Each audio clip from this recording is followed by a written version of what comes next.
میرے محترم بھائی اور دوستو، اللہ تعالیٰ ہم سے ایک سوال کرتا ہے، افحسبتم انما خلقناکم عبثا، تمہارا کیا خیال ہے ہم نے تمہیں بیکار پیدا کیا ہے، تمہاری زندگی کا کوئی مقصد نہیں ہے؟ پھر اللہ تعالیٰ فرماتا ہے ایحسب الانسان ان یترک سدی، تمہارا کیا خیال ہے تمہیں کوئی نہیں پوچھے گا، جو مرضی کرتے رہو، جیسے مرضی زندگی گزارو، کوئی پوچھنے والا نہیں ہے؟ نہیں، ایسی بات نہیں ہے۔ بلا ورسلنا لدیہم یکتبون، جو کر رہے ہو اللہ لکھوا رہا ہے۔ ما یلفظ من قول الا لدیہ رقیب عتید، جو زبان سے بولتے ہو وہ فوراً کیچ کیا جا رہا ہے۔ ان علیکم لحافظین، تمہارے اوپر فرشتے مقرر ہیں، کرامن کاتبین، ان کا کام ہے یعلمون ما تفعلون، میں جو کروں، جہاں کروں، جس وقت کروں، وہ اسے لکھتے جائیں۔ دو چپ لگا دی، ایک نیگیٹو ایک پازیٹیو۔ کوئی اچھا کام ہوگا تو ادھر والا لکھے گا، کوئی غلط ہوگا تو ادھر والا لکھے گا۔ اور پھر اللہ تعالیٰ کا اس کائنات پر قبضہ ہے، اور اس ساری کائنات کو اللہ نے اپنی طاقت سے بنایا، یہ جہان خود بخود نہیں بنا۔ ان ربکم اللہ، اس کا بنانے والا اللہ ہے۔ اللہ نے اپنا تعارف کرایا، میں کون ہوں؟ الذی خلق السماوات والارض، میں وہ اللہ ہوں جس نے زمین آسمان بنائے، فی ستۃ ایام، اس میں 6 دن لگائے، ثم استوی علی العرش، پھر عرش پر استوا کیا، یغشی اللیل النہار، میں وہ اللہ ہوں جو رات کو لاتا ہے، دن کو لاتا ہے، تو دن کو آگے چلاتا ہے، رات کو پیچھے لاتا ہے، یطلبہ حثیثا، ان میں یہ دوڑ چلتی رہتی ہے، الشمس والقمر والنجوم مسخرات بامرہ، سورج، چاند، ستارے، ہر شے اس اللہ تعالیٰ کے قبضہ قدرت میں ہے۔ تو ایک بہت بڑا طبقہ جو کہتا ہے کہ یہ سب کچھ خود بخود بن گیا ہے، تو اللہ تعالیٰ اس کو صاف کرتا ہے کہ خود بخود نہیں بنا، بلکہ اسے اللہ تعالیٰ نے بنایا۔ قل اانکم لتکفرون بالذی خلق الارض فی یومین وتجعلون له اندادا ذلک رب العالمین، تم کس اللہ کا انکار کرتے ہو جس نے تمہارے لیے زمین کو 2 دن میں بنایا، اس کا خول، وجعل فیہا رواسی من فوقہا وقدر فیہا اقواتہا فی 4 ایام سواء للسائلین، پھر زمین کے اندر قیامت تک جتنے انسان آنے والے ہیں ان کی ضرورتوں کے خزانے بھر دیے، سٹور کر دیا، ہر چیز کو اللہ نے سٹور کر دیا۔ قیامت قائم ہوگی اور زمین کے خزانوں کا 1000واں حصہ بھی استعمال نہ ہوگا۔ اللہ اتنا نے غافر زمین کے اندر بھرا، اس میں اللہ نے 4 دن لگائے۔ ثم استوى الى السماء، پھر آسمان کی طرف استوا کیا، وہی دخان، آسمان ایک دھواں تھا، فقال لها، آسمانوں سے کہا، وللارض، زمینوں سے کہا، ایتیا، آؤ، طوعا او کرہن، جی چاہے یا نہ چاہے میرے آگے جھکو، قالتا، زمین آسمان بولے، اتینا طائعین، یا اللہ ہم مان گئے، فقضاہن 7 سماوات، پھر اللہ نے 7 آسمان بنائے، جیسے زمینیں بنائیں ایسے 7 آسمان بنائے، فی یومین، 2 دن اس میں لگائے، وَأَوْحَى فِي كُلِّ سَمَاءٍ أَمْرَهَا، ہر آسمان کو الگ الگ حکم دیا اور اپنے حکم کے ساتھ باندھا، پکڑا، يُمْسِكُ السَّمَاوَاتِ وَالْأَرْضَ أَن تَزُولَا، زمین آسمان کو اللہ نے روکا ہوا ہے، اگر اللہ یوں چھوڑ دے تو ساری کائنات آپس میں ٹکرا جائے، ساری کائنات۔ یہ الشمس تجری لمستقر لها ذلك تقدیر العزیز العلیم، سورج 6 لاکھ مائل فی گھنٹہ کی رفتار سے دوڑ رہا ہے، اور زمین سے 12 لاکھ گنا بڑا ہے، اور اس میں ٹیمپریچر 2.5 کروڑ سینٹی گریڈ تک اس کا ٹیمپریچر چلتا ہے، اور یہ کوئی ٹھوس چیز نہیں، گیسز ہیں، اور ہر سیکنڈ میں اس میں ہیلیم گیس پھٹتی ہے اور وہ ہائیڈروجن میں تبدیل ہوتی ہے۔ 1 سیکنڈ میں جب وہ دھماکہ ہوتا ہے تو 50 کروڑ ایٹم بم کے پھٹنے کے برابر انرجی پیدا ہوتی ہے، تو اس کے اندر اتنے دھماکے ہو رہے ہیں، پھر وہ ایک گیسز ہیں، اور پھر اس کے سامنے سڑک کوئی نہیں، اس کا لیور کوئی نہیں، اس کا ڈرائیور کوئی نہیں ہے، اور اس کی رفتار 6 لاکھ مائل فی گھنٹہ ہے۔ اللہ کہتا ہے میں سیدھا چلا رہا ہوں، کوئی اس کو چلا سکتا؟ اتنی تیز رفتار، والقمر قدرناہ منازل، چاند کو اس کے ساتھ چلایا، اس کو گھٹایا بڑھایا، حتی عاد کالعرجون القدیم، ایک ٹیڑھی لکڑی کی طرح ہوا۔ للشمس ينبغي لها ان تدرك القمر، سورج چاند میں ٹکر نہیں، ولا اللیل سابق النہار، دن اور رات میں ٹکر نہیں ہے، اس لیے کہ یہ تیرے رب کا بنایا ہوا نظام ہے۔ وما کان ربک نسیا، اور تیرا رب بھول چوک سے پاک ہے۔ وہ جو کرتا ہے حق کرتا ہے، جو کرتا ہے سچ کرتا ہے، جس کو روکتا ہے تو حق ہے، جس کو دیتا ہے تو حق ہے، وہ مارتا ہے تو حق ہے، اور زندگی دیتا ہے تو حق ہے، عروج لاتا ہے تو حق ہے، زوال لاتا ہے تو حق ہے۔ تو اللہ قرآن میں یہ ایک ذہن بناتا ہے کہ تم بیکار نہیں پیدا ہوئے، تمہارے پیچھے ایک طاقتور اللہ ہے جس نے ساری کائنات کو قابو کیا ہوا ہے، اس کے اوپر اس کا نظام چلتا ہے، حکومت چلتی ہے، سورج چاند ستارے ہوا، یہ میرا ہاتھ کی یہ حرکت بھی میرے رب کی قسم میرے اللہ سے پوچھ کے ہے، میرا اللہ روک دے تو یہ ہاتھ یہیں ہو گئے، ہل نہیں سکے گا۔ کتنے لوگ جو ہاتھ اٹھانا چاہتے ہیں نہیں اٹھا سکتے، آنکھ کھولنا چاہتے ہیں نہیں کھول سکتے، بولنا چاہتے ہیں نہیں بول سکتے، چلنا چاہتے ہیں نہیں چل سکتے۔ جس نے چلایا اسی نے بٹھایا، جس نے بڑھایا اسی نے ہٹایا، جس نے زندگی دی اسی نے موت دی، جس نے موت دی ہے وہی موت کے بعد زندہ کرنے والا ہے۔ یہ اس ساری کائنات پر اللہ تعالیٰ اپنے طاقت کے ساتھ حکمران ہے، اور اللہ تعالیٰ یہ ذہن بناتا ہے کہ اس ساری کائنات میں وہ ہوتا ہے جو اللہ چاہتا ہے، وہ نہیں ہوتا جو تم چاہتے ہو، وہ ہوتا ہے جو اللہ چاہتا ہے۔ ایک قرآن میں اللہ نے یہ ذہن نبیوں کے قصوں سے ہمارا بنایا کہ موسیٰ علیہ السلام تشریف لا رہے ہیں، ان کے ہاتھ میں ڈنڈا ہے، اس پر یوں ٹیک لگا کے کھڑے ہو، تو اللہ نے فرمایا موسیٰ یہ کیا ہے؟ ما تلک بیمینک یا موسیٰ، موسیٰ یہ کیا ہے؟ موسیٰ علیہ السلام کے بعد یہ ڈنڈا 10 سال سے، کہ یا اللہ ہی عصایا، یہ میرا ڈنڈا ہے۔ اب اللہ تعالیٰ آگے کچھ دکھانا چاہتے ہیں تو موسیٰ علیہ السلام سے لمبی بات کروائی، ہی عصایا، میرا ڈنڈا ہے، اتوکل علیہا، اس پر ٹیک لگاتا ہوں، وأحش بها علی غنمی، اور اپنی بکریوں کے لیے پتے جھاڑتا ہوں، ولی فیہا مآرب اخرى، اور بھی ڈھیر سارے کام اس سے لیتا ہوں۔ تو اللہ تعالیٰ کا القہا یا موسیٰ، اس کو ذرا زمین پہ ڈالو، زمین پہ ڈالو۔ موسیٰ علیہ السلام نے زمین پہ ڈالا، فَإِذَا هِيَ حَيَّةٌ تَسْعَىٰ، وہ یوں اٹھا اور ایک خوفناک سانپ بنا، لمبائی میں بڑے سانپ کی طرح جو افریقہ میں ہوتا ہے، جو پورا بکرا کھا جاتا ہے، پورا ہرن کھا جاتا ہے، اور تیز رفتاری میں جان کی طرح ایک چھوٹا سا سانپ ہوتا ہے، بہت تیز چلتا ہے، اور زہر میں حیہ کی طرح۔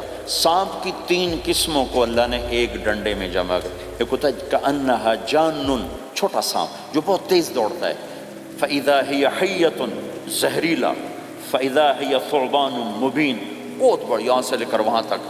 تو 3 مختلف سانپوں کو اللہ نے ایک میں جمع کر دیا، وہ تیز رفتاری میں جان کی طرح تھا، زہر میں حیہ کی طرح تھا، لمبائی چوڑائی میں ثعبان کی طرح تھا۔ جب موسیٰ علیہ السلام نے دیکھا وَلَّا مُدْبِرًا وَلَمْ يُعَقِّبْ، موسیٰ علیہ السلام جو بھاگے تو پیچھے مڑ کے ہی نہیں دیکھا، تو اللہ تعالیٰ نے کہا خود موسیٰ پکڑو، کہا اللہ میں نہیں پکڑتا، بھاگے جا رہے، یہ بات بھاگے بھاگے ہو رہی، کھڑے ہو کے نہیں ہو رہی، بھاگ رہے ہیں، اوپر سے آواز آ رہی پکڑو گا، بابا میں نہیں پکڑتا۔ اب اللہ تعالیٰ ہمیں قصہ موسیٰ علیہ السلام کا قصہ قرآن کے 28 پاروں میں موجود، اتنا اس کو اللہ نے دہرایا، اتنا دہرایا۔ سب سے زیادہ موسیٰ علیہ السلام کا نام قرآن میں آیا ہے، نبیوں میں سے 136 دفعہ موسیٰ علیہ السلام کا اللہ تعالیٰ نے قرآن میں ذکر فرمایا، نام کے ساتھ، نام کے ساتھ۔ پھر کہا خُذْهَا وَلَا تَخَفْ، موسیٰ پکڑو ڈرو نہیں، سَنُعِيدُهَا سِيرَتَهَا الْأُولَىٰ، واپس ڈنڈا بناؤں گا، کہ یا اللہ میں نہیں پکڑتا، مجھے کھائے گا، مجھے کھائے گا، وہ بھاگے جا رہا ہے۔ آخر اللہ تعالیٰ نے کہا خُذْ إِنَّكَ مِنَ الْآمِنِينَ، موسیٰ میں گارنٹر ہوں، کچھ نہیں کہے گا، گارنٹی دیتا ہوں۔ اللہ کی گارنٹی پر کھڑے ہوئے، وہ ایسا منہ کھول کے آ رہا ہے، تو اب چلو اللہ تعالیٰ کہتے ہیں پیچھے سے پکڑ لو، دم سے پکڑ لو تو کوئی مسئلہ نہیں تھا، کہ نہیں منہ سے پکڑو۔ اب موسیٰ علیہ السلام نے ایسے اوپر ایک چھوٹا سا کپڑا تھا یوں اوپر کر لیا، تو اللہ تعالیٰ نے کہا یہ کیا کر رہے ہو؟ کہا جی مجھے اس سے ڈر لگ رہا، کہ تیرا ڈر ہی تو نکالنا ہے، کہ یہ کچھ نہیں، سب کچھ تیرے اللہ کا ارادہ ہے، کچھ نہیں، ورنہ یہ کپڑا تمہیں بچا لے تمہیں ویسے ہی سارا نکل جائے گا۔ اب وہ آگے آ رہا ہے، موسیٰ علیہ السلام کانپ رہے ہیں اور دیکھ رہے ہیں، کانپ رہے ہیں اور دیکھ رہے ہیں، اور بڑے اب اللہ نے کہا تھا تو ڈرتے ڈرتے ہاتھوں سے یوں کانپتے کانپتے ہاتھوں سے یوں آگے ہاتھ کیا، اور جو ہی ہاتھ کی انگلیوں نے سانپ کے منہ کو ٹچ کیا تو اللہ نے دوبارہ ڈنڈا بنا کے ہاتھ میں پکڑا تھا، اور ساری دنیا کو یہ پیغام دیا کہ دیکھو میرے بندو، اللہ سب کچھ ہے، لہٰذا اللہ کی مان کے چلنا۔ سامنے شیطان آئے گا، تمہیں الٹی راہیں دکھائے گا، تو تم اپنے اللہ کو یاد کرنا جس کے ہاتھ میں سارے خزانے ہیں اور طاقت ہے۔ ایک سیکنڈ میں اسے سانپ بنایا، اگلے سیکنڈ میں اسے ڈنڈا بنایا، اور پھر موسیٰ علیہ السلام کے ہاتھ میں پکڑایا، نیا نہیں، وہی جو ان کے پاس تھا وہی ان کو واپس کر کے پوری دنیا کے انسانوں کو اور اس امت کو خاص طور پر اللہ تعالیٰ نے یہ سوچ دی کہ اس کائنات میں ایک طاقت ہے، اللہ جو سب کچھ کر سکتا ہے، اور اس کے چاہے کو کوئی روک نہیں سکتا اور اس کے روکے کو کوئی کروا نہیں سکتا، وہ اللہ ہے۔ یہ قرآن کے واقعات ہیں۔ حضرت مریم عیسیٰ علیہ السلام کی والدہ کسی غیر مرد کو دیکھا نہیں، اتنا پردے میں ہیں، ایک دم ایک نوجوان خوبصورت کمرے میں داخل ہوتا، فتمثل لها بشرا سویا، خوبصورت، تو مریم انی اعوذ بالرحمن منک ان کنت تقیا، اللہ کی پناہ چاہتی ہوں، کون ہو؟ کہ ڈرو نہیں، انما انا رسول ربک، میں مرد نہیں فرشتہ ہوں، انسان ہوں، تیری کوئی حاجت نہیں، میرے پاس کیا کرنے ہو؟ لأہب لکی غلاما زکیا، اللہ کا ارادہ ہو چکا ہے تمہیں بیٹا دیا جائے۔ کأنا یکون لی غلام، مجھے کیسے بیٹا ہو سکتا ہے؟ لم یمسسنی بشر، میری شادی کوئی نہیں، ولم اکو بغیہ، اور میں غلط عورت نہیں ہے کہ میں گناہ کروں اور اس سے حمل ہوش۔ بیٹا ہونے کے دو راستے ہیں، ایک حلال ہے ایک حرام ہے، حلال نکاح ہے، حرام زنا ہے، تو زنا میں کر نہیں سکتی، شادی میری ہوئی نہیں، تو مجھے کیسے بیٹا ہوگا؟ قال کذلک، قال بھی ہو جائے گا، قال ربک هو علی ہین، کا تیرے رب کے لیے مسئلہ ہی نہیں۔ وَلِنَجْعَلَهُ آیَةً لِلنَّاسِ، وہ ایک نشانی ہوگا، وَرَحْمَةً مِنَّا، ایک اللہ کی رحمت ہوگا، وَكَانَ أَمْرًا مَقْضِيًّا، مریم تیرے دنیا میں آنے سے پہلے ہی اللہ فیصلہ کر چکا تھا کہ تجھے بغیر شادی کے ہی بیٹا دینا ہے۔ اب وہ آگے بڑھے وہ پیچھے ہٹے، وہ آگے بڑھے وہ پیچھے ہٹے، پیچھے آ گئی دیوار، اب دیوار کے آگے تو کوئی جا نہیں سکتے، تو یوں لگ کے کھڑی ہوگی، تو جبریل آئے، انسانی شکل، یہاں سے پکڑا، ہاتھ کو نہیں ٹچ کیا، یہاں سے پکڑا کرتے کو، اور دور سے کھڑے ہو کر پھونک ماری، ادھر پھونک پڑی، ادھر 9 مہینے کا حمل تیار ہو، ایک سیکنڈ، ایسا نہیں کہ حمل ٹھہرا پھر 9 مہینے اٹھایا، ایسا نہیں ہوگا۔ فَحَمَلَتُهُ، فا کا لفظ آتا ہے، فَانْتَبَذَتْ، پھر فا کا لفظ آتا ہے، فَأَجَاءَهَا الْمَخَاضُ، پھر فا کا لفظ آتا ہے، فا اور فا، یہ عربی زبان میں کسی کام کے فوراً ہونے کو بتا رہا ہے۔ فا کا مطلب فوراً کسی کام کے ہونے کی طرف اشارہ ہوتا ہے، تو ادھر پھونک پڑی، ادھر حمل ہوا، ادھر درد ہوا، ادھر وہ بھاگی اور درختوں کے اندر جا کر ایک ٹیک لگائی ایک کھجور کے تنے کے ساتھ، اور جاتے ہی بچہ پیدا ہو گیا، تو وہ روئیں، یا لیتنی مت قبل ھذا وکنت نسیا منسیا، ہائے میں اس سے پہلے مر جاتی، میرا بھولنا بھی لوگ بھول جاتے، اب میں کیا کروں؟ تو جبریل پھر آ گئے، فناداھا من تحتھا، ذرا پردے میں، اب سامنے نہیں آیا، ذرا پردے میں آئے، کیا بچہ پیدا ہو چکا ہے، کوئی بے پردگی نہ ہو، لا تحزنی، ڈرو نہیں، کہ جعل ربک تحتک سریا، پر مارا پانی کا چشمہ نکل آیا، وہزی الیک بجذع النخلہ، اور وہ جو کھجور تھی اس اوپر سے کٹی ہوئی تھی، خشک کھجور تھی، خالی اس کا تنا تھا، تو جبریل نے کہا اس کو ہلاؤ، اس کو ہلاؤ، تو انہوں نے ہلایا، تو ساقط علیک رطبا جنیا، تو تو دیکھے گی کہ یہ کھجور کے اوپر نہ کوئی شاخ ہے، نہ کوئی پھل ہے، نہ کوئی پتا ہے، لیکن جب اس نے ہلایا تو ایک دم تازہ کھجوریں گرنے لگ گئیں، تازہ کھجوریں۔ تو جبریل نے پھر کہا، مریم، جو اللہ اس درخت کو بغیر شاخ کے پھل دے رہا ہے، تجھے بغیر مرد کے بیٹا دے رہا ہے، کلی وشربی وقری عینا، کھا پی صاف صوف ہو اور سکون پکڑ، سکون میں آ جا اور جا بعض شہر کی طرف جا، لوگ آئیں گے کہیں گے تو نے یہ کیا کیا، تو تم نے کہنا ہے انی نذرت للرحمن صوما فلن اکلم اليوم انسیا، بھائی میرا تو روزہ ہے، میں نہیں بول سکتی، اس سے بات کرو، بچے سے بات کرو۔ بنو اسرائیل کا روزہ اتنا سخت تھا کہ صرف کھانے پینے کی پابندی نہیں، بولنے پر بھی پابندی لگا دی گئی۔ وہ سچ بھی بولیں تو ان کا روزہ ٹوٹ جاتا تھا، یہ امت جھوٹ بھی بولے تو روزہ نہیں ٹوٹتا، خراب ہو جاتا ہے، ٹوٹتا نہیں۔ تو فَأَتَتْ بِهِ قَوْمَهَا تَحْمِلُهُ، بچہ ہاتھ میں اور آئیں بعض شہر میں، قَالُوا يَا مَرْيَمُ لَكَ جِئْتِ شَيْئًا فَرِيًّا، شور مچ گیا، مریم یہ کیا کیا، یا اخت ہارون، ارے ہارون کی بہن، مَا كَانَ أَبُوكِ امْرَأَ السَّوْءٍ، تیرا باپ ایسا نہیں تھا، وَمَا كَانَتْ أُمُّكِ بَغِيًّا، تیری ماں ایسے نہیں تھی، تو نے یہ کیا کیا، تو نے یوں کیا۔ اس کا مطلب تھا روزہ، اور اس کا مطلب تھا اس سے بات کرو۔ فَأَشَارَتْ إِلَيْهِ قَالُوا كَيْفَ نُكَلِّمُ مَنْ كَانَ فِي الْمَهْدِ صَبِيًّا، کہنے لگے مریم تو اتنی بے وقوف ہے کہ تجھے اپنے گناہ چھپانے کا طریقہ بھی نہیں آیا، تو کہتی میرا نکاح ہو گیا ہے، تو کہتی زکریہ علیہ السلام نے چپکے سے میری شادی کر دی ہے، تو اپنا گناہ چھپانے کے لیے کہتی بچے سے بات کرو۔ کبھی بچہ بھی بولا، اب شور مچا ہوا ہے کہ ایک دم یہ آدھے پونے گھنٹے کا بچہ، اس کی آواز بلند ہوئی اور اس لاؤڈ سپیکر سے اوپر چلی گئی، پورے شہر گونج اٹھا، قال انی عبد اللہ، لوگو سنو میں اللہ کا بندہ ہوں، آتانی الکتاب، مجھے اللہ نے کتاب دی، وجعلنی نبیا، مجھے اللہ نے نبی بنایا، وجعلنی مبارکا، مجھے اللہ نے برکت والا بنایا، اینما کنت، میں جہاں بھی ہوں گا، واوصانی بالصلاۃ والزکاۃ ما دمت حیا، اور میرے رب نے مجھے کہا نماز پڑھنی ہے، زکوٰۃ دینی ہے، وبرم بوالدتی، اور میرے رب نے مجھے کہا ہے کہ میں اپنی ماں کی خدمت کروں، فرما بردار بنوں، ولم یجعلنی جبارا شقیا، والسلام علی یوم اموت ویوم ابعث، والسلام علی یوم ولدت ویوم اموت ویوم ابعث حیا، میرے اللہ کی میرے اوپر سلامتی ہے جب پیدا ہوا، جب مروں گا، جب اٹھائے جاؤں گا۔ ذالک عیسی ابن مریم قول الحق الذی فیہ یمترون، یہ ہے مریم کا بیٹا عیسیٰ علیہ السلام، یہ اللہ کا بیٹا نہیں ہے، یہ مریم کا بیٹا ہے۔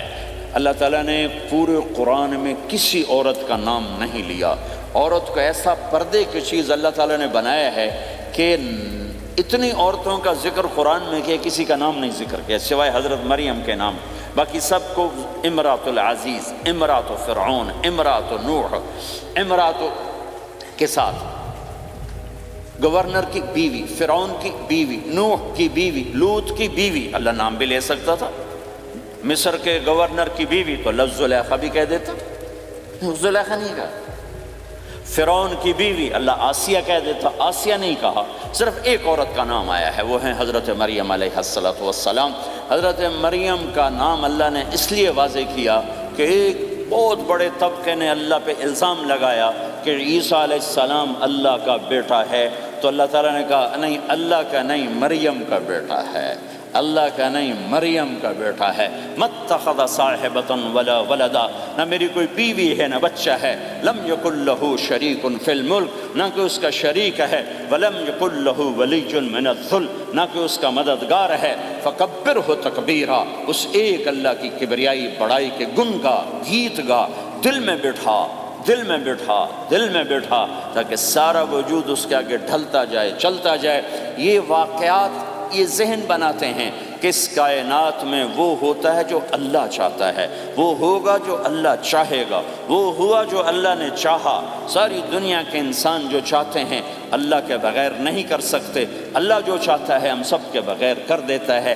یہ ذہن بنا کر پھر اللہ اس بات پہ لاتا ہے جب سب کچھ تیرے اللہ کے ہاتھ میں ہے تو اللہ کی مان کے چل، کہ یہ تیرے پاس تھوڑی سی زندگی ہے، جیسے اللہ نے اس کائنات کو بنایا ہے ایسے ہی اس کائنات کو توڑنے والا ہے، ایک دن آئے گا۔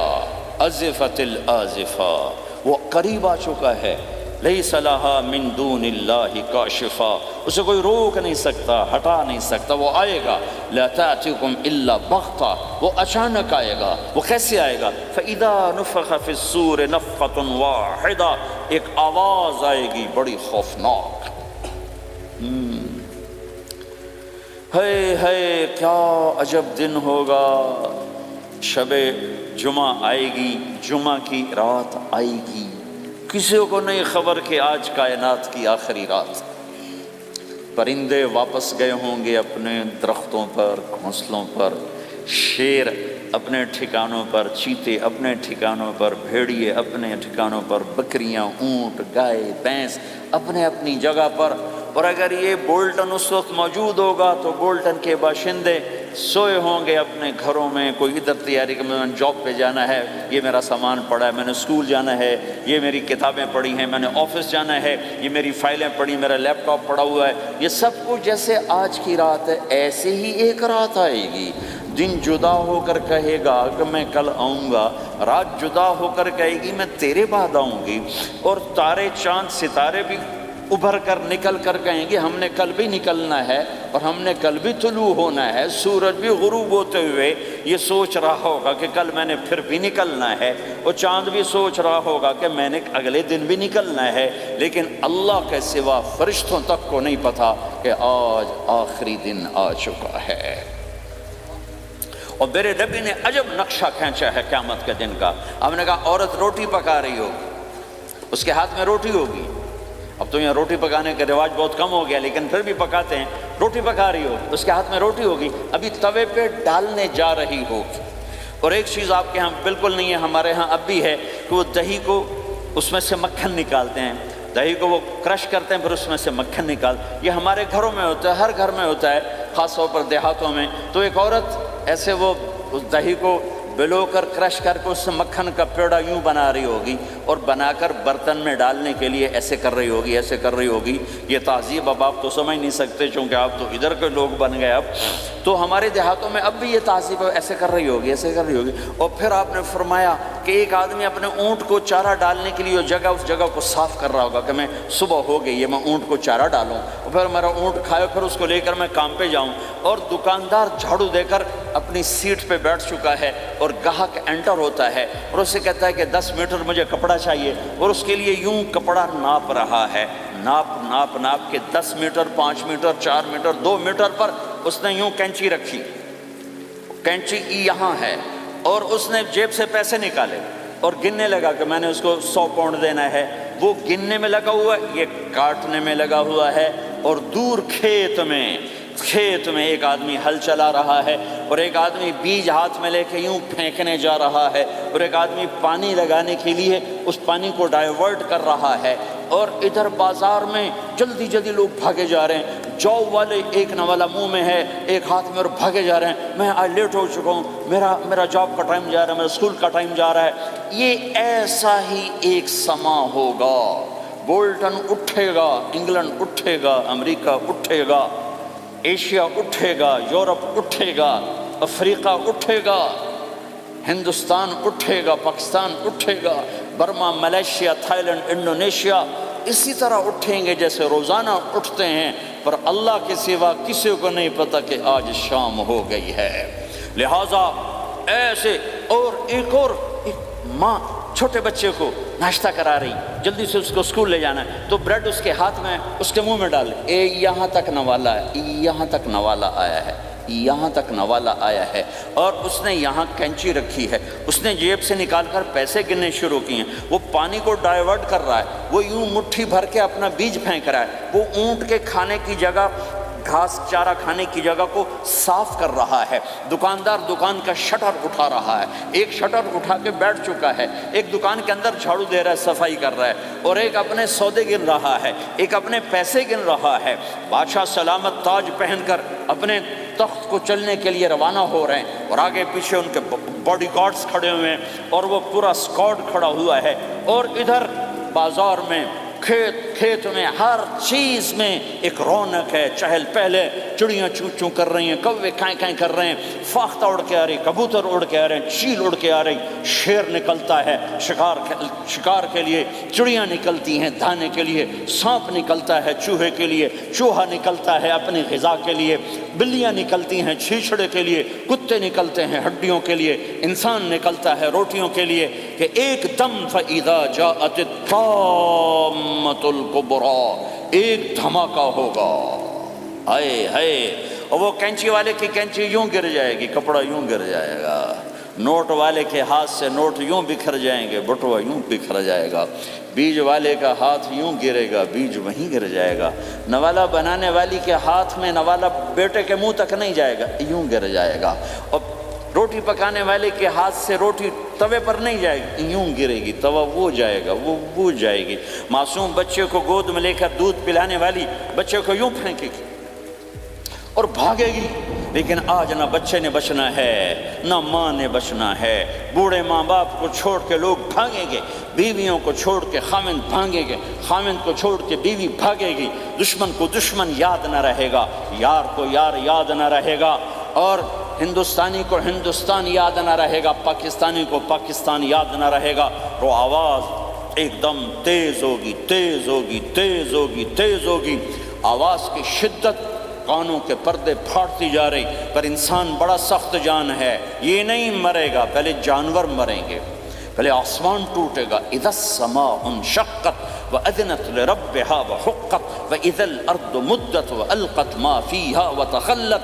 وَأَذِنَتْ لِرَبِّهَا وَحُقَّتْ، وہ آسمان پھٹا، اذا الشمس قُوِّرَتْ، وہ سورج ختم ہوا، وَإِذَا النُّجُومُ انْكَدَرَتْ، وہ ستارے جھڑ گئے ٹوٹ گئے، وَإِذَا الْجِبَالُ سُيِّرَتْ، پہاڑ ریت بن گئے، وَإِذَا الْعِشَارُ عُطِّلَتْ، جانور منہ اٹھا کے بھاگ پڑے، اذا السماء انفطرت، آسمان پھٹا، وَإِذَا الْكَوَاكِبُ انتثرت، ستارے ٹوٹے، وَإِذَا الْبِحَارُ فُجِّرَتْ، سمندروں میں آگ لگ گئی، وَإِذَا الْقُبُورُ بُعْثِرَتْ، قبریں اکھڑ گئیں، انسان ادھر بھاگا ادھر بھاگا، ہر چیز کو تباہ ہوتے دیکھ رہا ہے، پہاڑ ریت بن رہے ہیں، جنگلوں میں آگ لگ رہی ہے، سمندروں میں آگ لگ رہی ہے، آنکھوں کے سامنے سورج کو بکھرتا دیکھیں گے، اندھا ہوتا جہان، چاند ٹکڑے ٹکڑے، تارے ٹکڑے ٹکڑے، آسمان ٹکڑے ٹکڑے، اور ان کی ایسی سخت جانی، یہ سب دیکھیں گے۔ ان سارے مناظر کے بعد پھر میرے اللہ کی ایک خوفناک اسرافیل کی آواز آئی، اور سب، آج کوئی رونے والا نہیں ہے، آج کوئی کفن دینے والا نہیں ہے، آج کوئی قبر میں ڈالنے والا نہیں ہے، آج کوئی کندھا دینے والا نہیں ہے، آج سب کی اکٹھی موت ہے، آج سب ختم ہیں، پھر میرا رب پہلے آسمان کے فرشتوں کو موت دے گا، پھر دوسروں کو، پھر تیسرا آسمان، پھر چوتھا آسمان، پھر پانچواں آسمان، پھر چھٹا آسمان، پھر ساتواں آسمان، پھر اللہ تعالیٰ عرش کے فرشتوں کو موت دے گا، پھر اللہ تعالیٰ فرمائے گا جبریل میکائیل مر جائیں، تو اللہ تعالیٰ کا عرش سفارش کرے گا، یا اللہ جبریل میکائیل تو نہ مرے، ان کو تو بچا لے، تو اللہ تعالیٰ فرمائیں گے اسکت فقط کتبت الموت علی من کان تحت عرشی، خاموش رہو، میرے عرش کے نیچے سب نے مرنا ہے، جبریل مر جائے گا، میکائیل مر جائے گا، پھر اللہ پوچھے گا کون باقی ہے، تو وہ کہے گا یا اللہ اسرافیل جو پھونک رہا ہے وہ باقی ہے اور میں باقی ہوں، اللہ کہیں گے اسرافیل مر جائے، تو اسرافیل وہ جو ہاتھ میں لے کے پھونک مار رہے ہوں گے، سور وہ ان کے ہاتھوں سے گرے گا اور اسرافیل میں گرے گا، اور وہ سور یوں اڑتا ہوا اللہ کے عرش کے ساتھ جا کر ٹک جائے گا، پھر اللہ فرمائے گا کون باقی ہے، اب اسرائیل کی ٹانگیں کانپیں گی، سب کو موت کا ذائقہ چکھانے والا آج خود چکھنے لگا ہے، کون باقی، یوں دھڑ دھڑ دھڑ دھڑ دھڑ دھڑ ٹانگیں، یا اللہ بس اب تو تیرا یہ غلام باقی ہے، باقی تو سب اتر گئے موت کے گھاٹ، تو میرا اللہ تعالیٰ کہے گا مت فَإِنَّكَ خَلْقٌ مِّن خَلْقِ، تو بھی مر جا، تو بھی میری ایک مخلوق ہے۔ او میرے بھائیو، اس مٹ جانے والی دنیا کے پیچھے اللہ کو ناراض نہ کرو، اس کی عزت بھی دھوکہ ہے، اس کی شہرت بھی دھوکہ ہے، اس کی دولت بھی دھوکہ ہے، اس کی حکومت بھی دھوکہ ہے، اس کا عروج بھی دھوکہ ہے، اس کا زوال بھی دھوکہ ہے، اس کی عزت بھی دھوکہ ہے، اس کی ذلت بھی دھوکہ ہے، اس کا مال بھی دھوکہ ہے، اور اس کا فخر غربت بھی دھوکہ ہے، اس کی زندگی بھی دھوکہ ہے، سب نظروں کا فریب ہے۔ حضرت علی کا فرمان ہے الناس النیام اذا ما تنتبہ، لوگ سوئے ہوئے ہیں، جب موت آئے گی تو آنکھ کھل جائے گی۔ گھاٹے کا سودا کر کے نہ مرو، گھاٹے کا سودا کر کے نہ مرو، اللہ کو ناراض کر کے نہ مرو، سب چھوڑ کے جانے والی ہیں، سب چھوٹنے والا ہے، لہذا اللہ کو ساتھ لے لو، اللہ کو ساتھ لے لو، اللہ کو ساتھ لے لو۔ سب کو مارنے کے بعد میرا اللہ کہے گا من کان لی شریکن فلیات، کوئی ہے میرے سامنے تو آؤ، من کان لی شریکن فلیات، کوئی ہے میرے مقابلے میں تو آؤ، من کان لی شریکن فلیات، کوئی ہے میری ٹکر کا تو آؤ، تین دفعہ۔ پھر اللہ زمین آسمان کو ایک جھٹکا دے گا، پھر کہے گا انا الملک، میں بادشاہ ہوں، پھر دوسرا جھٹکا دے گا، پھر کہا انا القدوس السلام المومن، میں ہوں قدوس السلام مومن، پھر تیسرا جھٹکا دے گا، پھر کہے گا انا المہیمن العزیز الجبار المتکبر، میں ہوں متکبر، جبار، عزیز، مہیمن۔ پھر اللہ تعالیٰ کہے گا این الملوک، بادشاہ کہاں؟ این الملوک، بادشاہ کہاں ہے؟ این المتکبرون، وہ تکبر کرنے والے کہاں ہیں؟ این الجبارون، ظالم کہاں ہیں؟ این المتکبرون، تکبر والے کہاں ہیں؟ کوئی ہو تو جواب دے۔ پھر اللہ تعالیٰ کہے گا لمن الملک اليوم، آج کون ہے بادشاہ، آج کس کی ہے بادشاہی؟ کوئی جواب دینے والا ہے ہی نہیں، تو اللہ خود کہے گا للہ الواحد القہار، آج اکیلے اللہ کی بادشاہ، آج بھی اسی کی ہے، آج بھی اسی کی ہے، پیچھے بھی اس کی تھی، آگے بھی اس کی ہے۔ للہ الامر من قبل ومن بعد، للہ الامر من قبل ومن بعد، ان الحکم الا للہ، الخلق والامر واللیل والنہار وما سکن فیہما للہ وحدہ، ان العزة للہ جميعا، قل ان الامر كله للہ، للہ ما فی السماوات وما فی الارض، وَإِن تُبْدُوا مَا فِي أَنفُسِكُمْ أَوْ تُخْفُوهُ يُحَاسِبْكُمْ بِهِ اللَّهُ لَهُ مَا فِي السَّمَاوَاتِ وَمَا فِي الْأَرْضِ وَمَا بَيْنَهُمَا وَمَا تَحْتَ الثَّرَى وَإِن تَجْهَرْ بِالْقَوْلِ فَإِنَّهُ يَعْلَمُ السِّرَّ وَأَخْفَى۔ وہ کون ہے؟ اللہ۔ وہ کیسا ہے؟ لا الہ الا ہو۔ صفات کیسی ہیں؟ لہ الاسماء الحسنی۔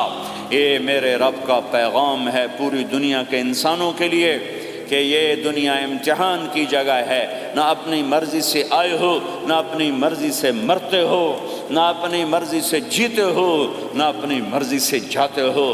لہٰذا اس 4 دن کی زندگی میں تمہیں ٹیسٹ میں ڈالا گیا ہے، اللہ کو راضی کرتے ہو، شیطان کو راضی کرتے ہو، اللہ کو مناتے ہو، شیطان کے پیچھے چلتے ہو، اللہ کو مناتے ہو، اپنی طبیعت اور اپنی طبیعت کے غلام بنتے ہو۔ یہ میرا اور آپ کا امتحان ہے۔ لا الہ الا اللہ میں ایگریمنٹ ہے، یا اللہ تیری مان کے چلیں۔ لا الہ الا اللہ ایگریمنٹ ہے، یا اللہ تیری مان کے چلیں۔ کیسے تیری مان کے چلیں گے؟ اگلا حصہ ہے محمد الرسول اللہ، تیرے حبیب کے طریقے پر چلیں گے۔ اللہ کو راضی کرنے کا ایک ہی راستہ ہے، عرب کے لیے، عجم کے لیے، کالے کے لیے، گورے کے لیے، سید کے لیے، قریشی کے لیے، ہاشمی کے لیے، پٹھان کے لیے، راجپوت کے لیے، گجراتی کے لیے، ملائی کے لیے، تھائی کے لیے، انڈین کے لیے، سب کے لیے ایک راستہ ہے، ایک راستہ ہے، ایک راستہ ہے، وہ ہے محمد الرسول اللہ۔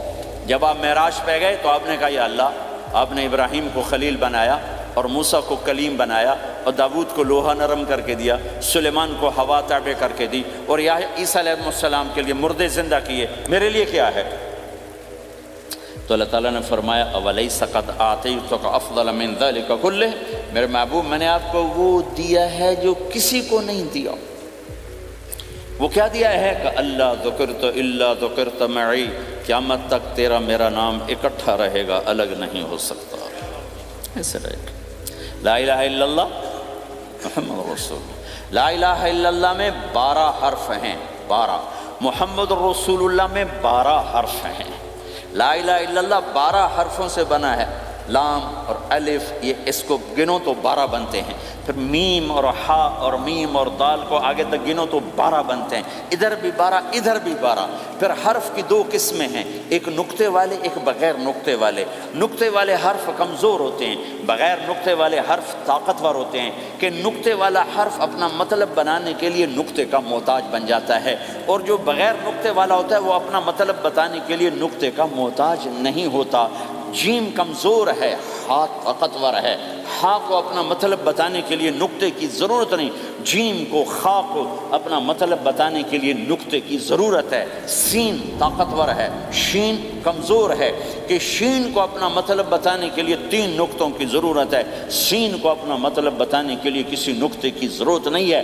الف طاقتور ہے، با کمزور ہے، تا کمزور ہے، ہا طاقتور ہے، جیم کمزور ہے، خا کمزور ہے، دال طاقتور ہے، را طاقتور ہے، زا کمزور ہے، سین طاقتور ہے، شین کمزور ہے، صاد طاقتور ہے، ضاد کمزور ہے، تا طاقتور ہے، ضا کمزور ہے۔ یہ میں آپ کو حروف کی بات بتا رہا ہوں۔ جب میرے اللہ نے اپنا کلمہ بنایا، پہلے اپنا نام منتخب کیا اللہ، تو اس میں کوئی حرف نقطے والا نہیں آیا، ٹھیک ہے؟ اللہ کوئی نقطے والا حرف ہے؟ پھر اللہ نے اپنے نبی کا نام بنایا محمد، کوئی نقطے والا حرف ہے؟ پھر نام بنایا احمد، کوئی نقطے والا حرف ہے؟ پھر جب کلمہ بنایا تو کلمہ ان حرفوں سے بنایا جس میں کوئی نقطے والا حرف نہیں ہے، لا الہ الا اللہ محمد الرسول اللہ۔ سارے خزانے اللہ کے ہاتھ میں، ساری عزتیں بلندیاں اللہ کے ہاتھ میں، جانے کا راستہ محمد الرسول اللہ، پہنچنے کا راستہ محمد الرسول اللہ، لینے کا راستہ محمد الرسول اللہ، جہنم سے بچنے کا راستہ محمد الرسول اللہ، جنت میں جانے کا راستہ محمد الرسول اللہ، دنیا کی برکتیں عزتیں سمیٹنے کا راستہ محمد الرسول اللہ، ذلتوں پستیوں سے بچنے کا راستہ محمد الرسول اللہ۔ میرے حبیب جنت کے لیے چابی ہیں، جہنم کے لیے تالا ہیں، عزت کے لیے چابی ہیں، ذلتوں کے لیے تالا ہیں، محبتوں کے لیے چابی ہیں، نفرتوں کے لیے تالا ہیں، اللہ کی رضا کے لیے وہ چابی ہیں، اور اللہ کی ناراضگی کا وہ تالا ہیں۔ جو محمدی بن گیا، جو محمد مصطفیٰ صلی اللہ تعالی وسلم کی سیرت میں ظاہر میں باطن میں ڈل گیا، اللہ کا محبوب بن گیا، اللہ نے اپنا بنا لیا۔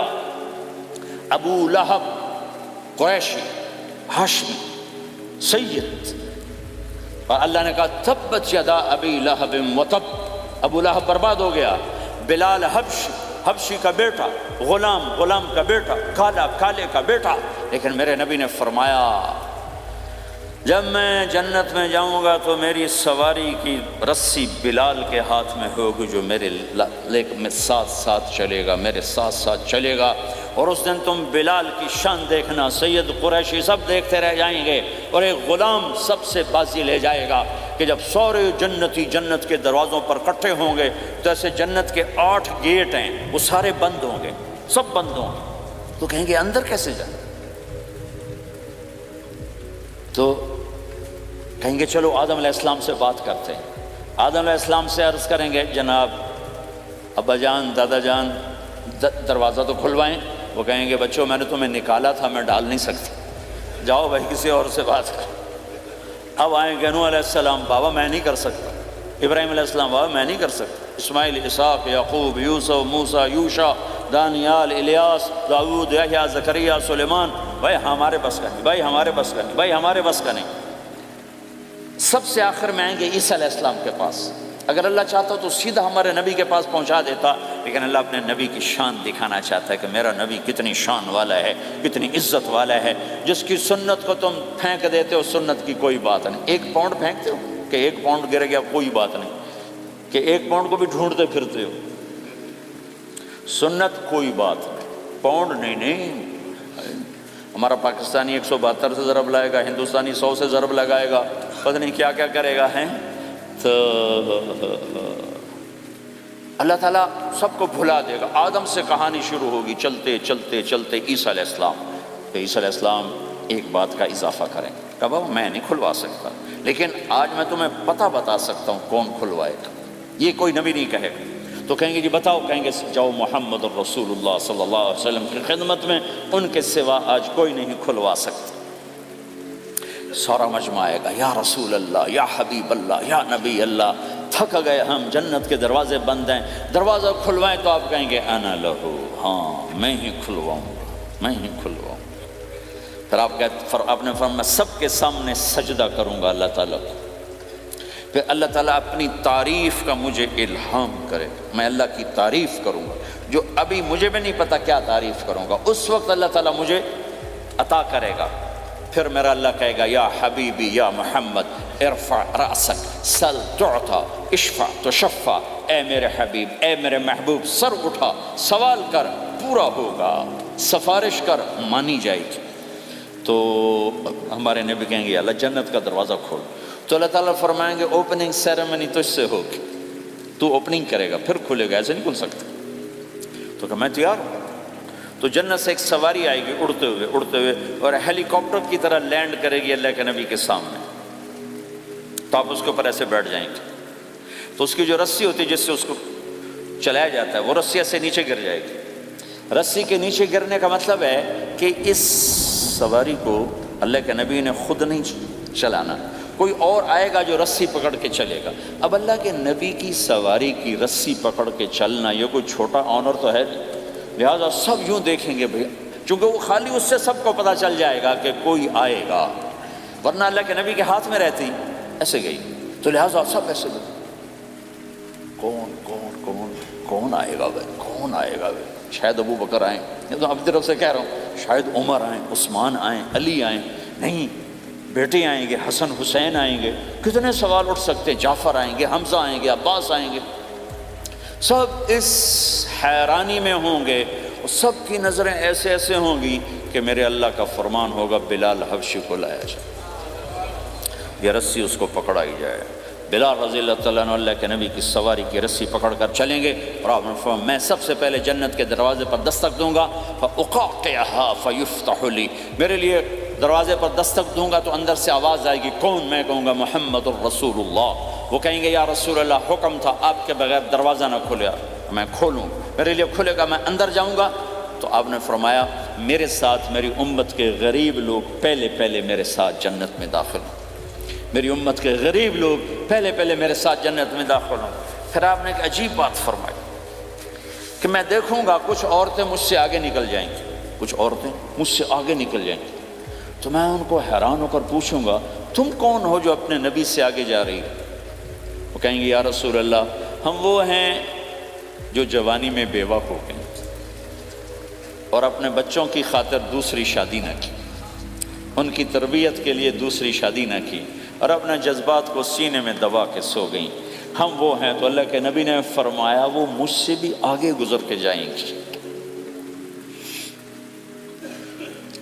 ہمارے معاشرے میں کوئی بچی بیوہ ہو جائے، طلاق ہو جائے تو وہ ایک بوجھ بن جاتی، تو میرے نبی نے فرمایا تمہیں وہ صدقہ بتاؤں جس سے بڑھ کر کوئی صدقہ ہی نہیں ہے؟ آپ نے فرمایا کہ میں تمہیں وہ صدقہ بتاؤں جس سے بڑھ کے کوئی صدقہ نہیں ہے؟ تو انہوں نے کہا جی وہ کیا؟ قال الابنۃ المردودہ، جس کی بیٹی کو طلاق ہو گئی یا جوانی میں بیوہ ہو گئی اور لوٹ کے ماں باپ کے پاس آ گئی، اس پہ خرچ کرنا سب سے بڑا صدقہ۔ چونکہ ماں باپ بھی تنگ پڑ جاتے ہیں اور بھائی تو پہلے ہی کہتے ہیں کہاں مصیبت سر پہ آ پڑی ہے، تو میرے نبی نے اس کو کور کرنے کے لیے، کیونکہ زندگی تو حادثات کا نام ہے، ہوتے رہتے ہیں، تو میرے نبی نے فرمایا سب سے اعلیٰ درجے کا صدقہ ہے اس بچی پہ خرچ کرنا جو طلاق ہو کے گھر واپس آ جائے یا بیوہ ہو کے گھر واپس آ جائے، اس پہ خرچ کرنا سب سے اعلیٰ درجے کا خرچ ہے۔ تو ان کی یہ قربانی کہ وہ اللہ کے نبی نے فرمایا مجھ سے بھی آگے جا رہی ہوں۔ آپ نے فرمایا جنت کی چابی میرے ہاتھ میں ہے، اللہ کا جھنڈا میرے ہاتھ میں ہے، کوئی نبی جنت میں جا نہیں سکتا جب تک میرا قدم نہ پڑ جائے، اور کوئی امت جنت میں جا نہیں سکتی جب تک میری امت نہ چلی جائے۔ تو بھائیو اللہ کے خزانوں تک پہنچنے کا راستہ ہے محمد الرسول اللہ،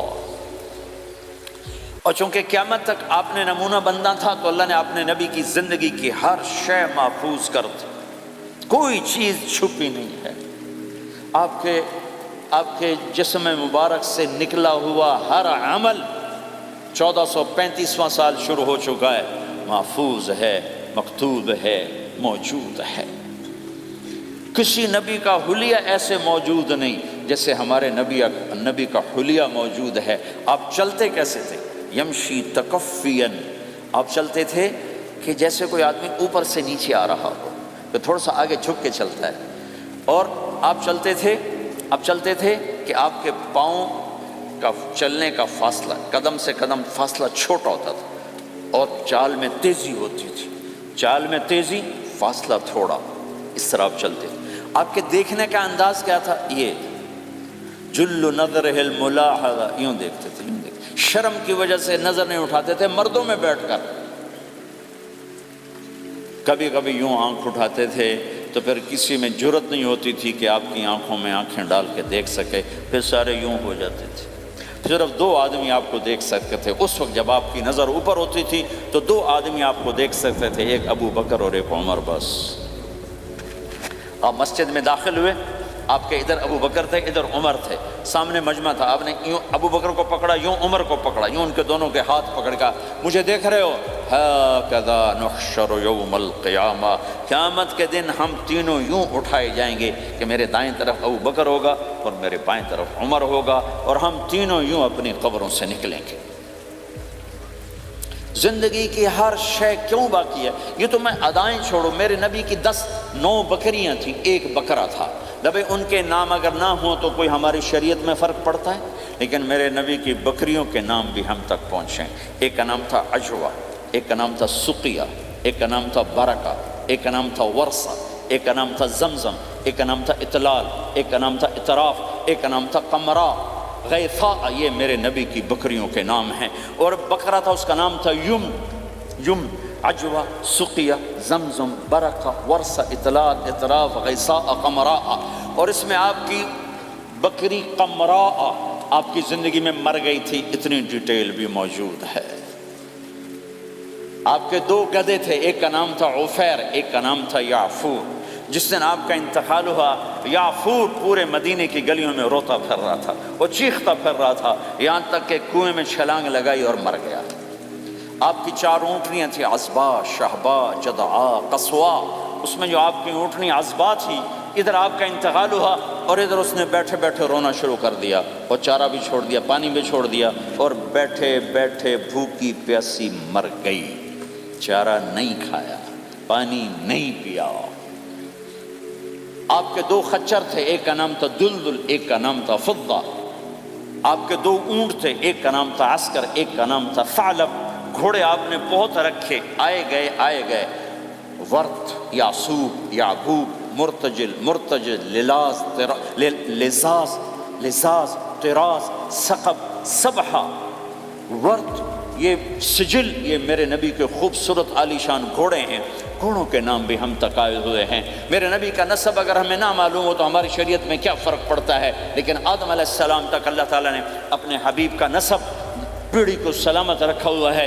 محمد بن عبداللہ بن عبد المطلب بن ہاشم بن عبد مناف بن قصی بن کلاب بن مرہ بن کعب بن لوی بن غالب بن فہر بن مالک بن نضر بن کنانہ بن خزیمہ بن مدرکہ بن الیاس بن مدر بن نزار بن معد بن عدنان بن اود بن حمیصہ بن سلامان بن عوز بن بوز بن قموال بن ابی بن عوام بن ناشد بن حزا بن بلداس بن یدلاف بن طابخ بن جاحم بن ناحش بن ماخی بن عیفی بن عبقر بن عبید بن الدعاء بن حمدان بن سنبر بن یثربی بن یحزن بن یلحن بن ارعوا بن عید بن زیشان بن عیسر بن اقناد بن ایہام بن مقصر بن ناحد بن زارع بن سمی بن مزی بن عوض بن عرام بن قیدار بن اسماعیل بن ابراہیم بن آدر بن ناحور بن سروج بن رعو بن فائج بن عابر بن ارفخشاد بن سام بن نوح بن لامک بن متوشال بن ادریس بن یرد بن ملہلیل بن قینان بن آنوش بن شیسر بن آدم علیہ السلام۔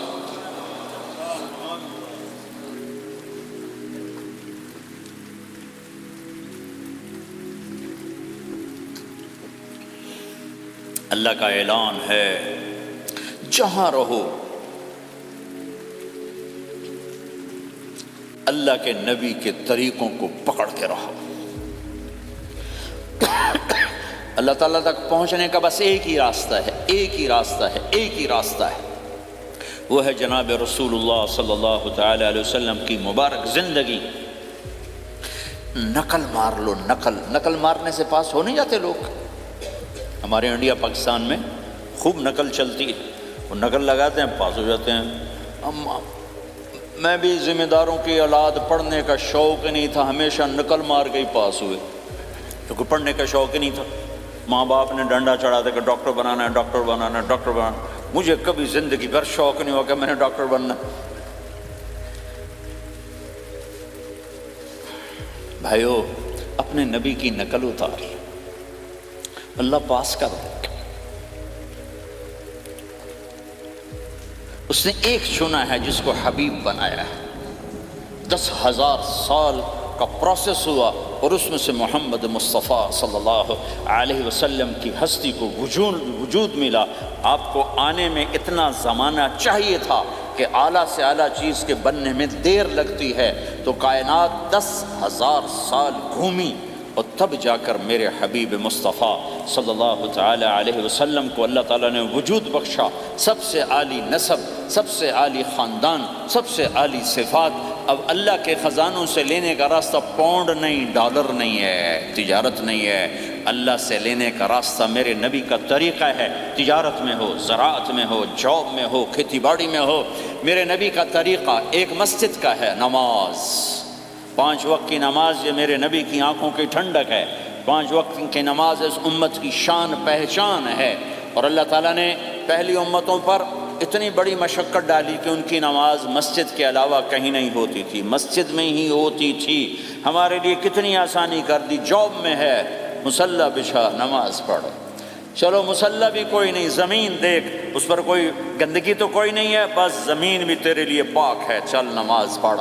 اور آسانی کر دی، پانی کوئی نہیں ہے، کوئی بات نہیں، مٹی میں ہاتھ مار، منہ پہ مل، پھر ایک ہاتھ مار، یوں کر، چل نماز پڑھ، میں تیری قبول کروں گا۔ یہ کسی امت کے ساتھ یہ نہیں ہوا، انہیں وضو ہی کرنا تھا چاہے پانی 50 میل پر موجود ہو۔ اور ہمارے لیے پانی کوئی نہیں ہے، چلو تیمم، مٹی میں ہاتھ ہمارا یوں کیا، پھر ہاتھ ہمارا ایک یوں کیا، ایک یوں کیا، چل بھائی اللہ اکبر، قبول۔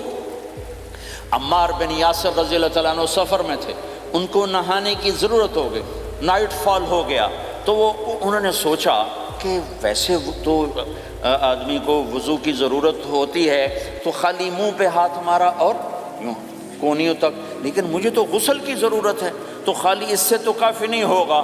تو انہوں نے کپڑے اتارے، اکیلے تھے، ریت کے اوپر کبھی یوں لیٹے، کبھی یوں لیٹے، کبھی یوں لیٹے، 3-4 دفعہ یوں اور یوں رول ہوتے ہوتے پھر انہوں نے نماز پڑھی۔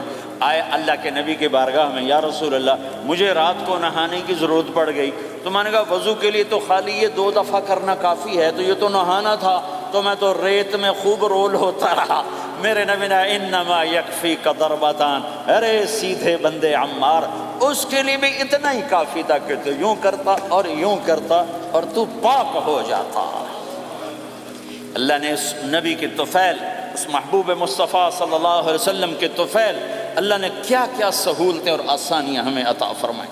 پھر نماز 4 کی 2 رکعت کر دی کہ بھئی تم مسافر ہو 2 پڑھو، روزے میں سفر میں روزہ معاف کر دیا، بعد میں رکھ لینا، بعد میں رکھ لینا، قضا کرنے کا حکم، بالکل چھوڑنے کا نہیں۔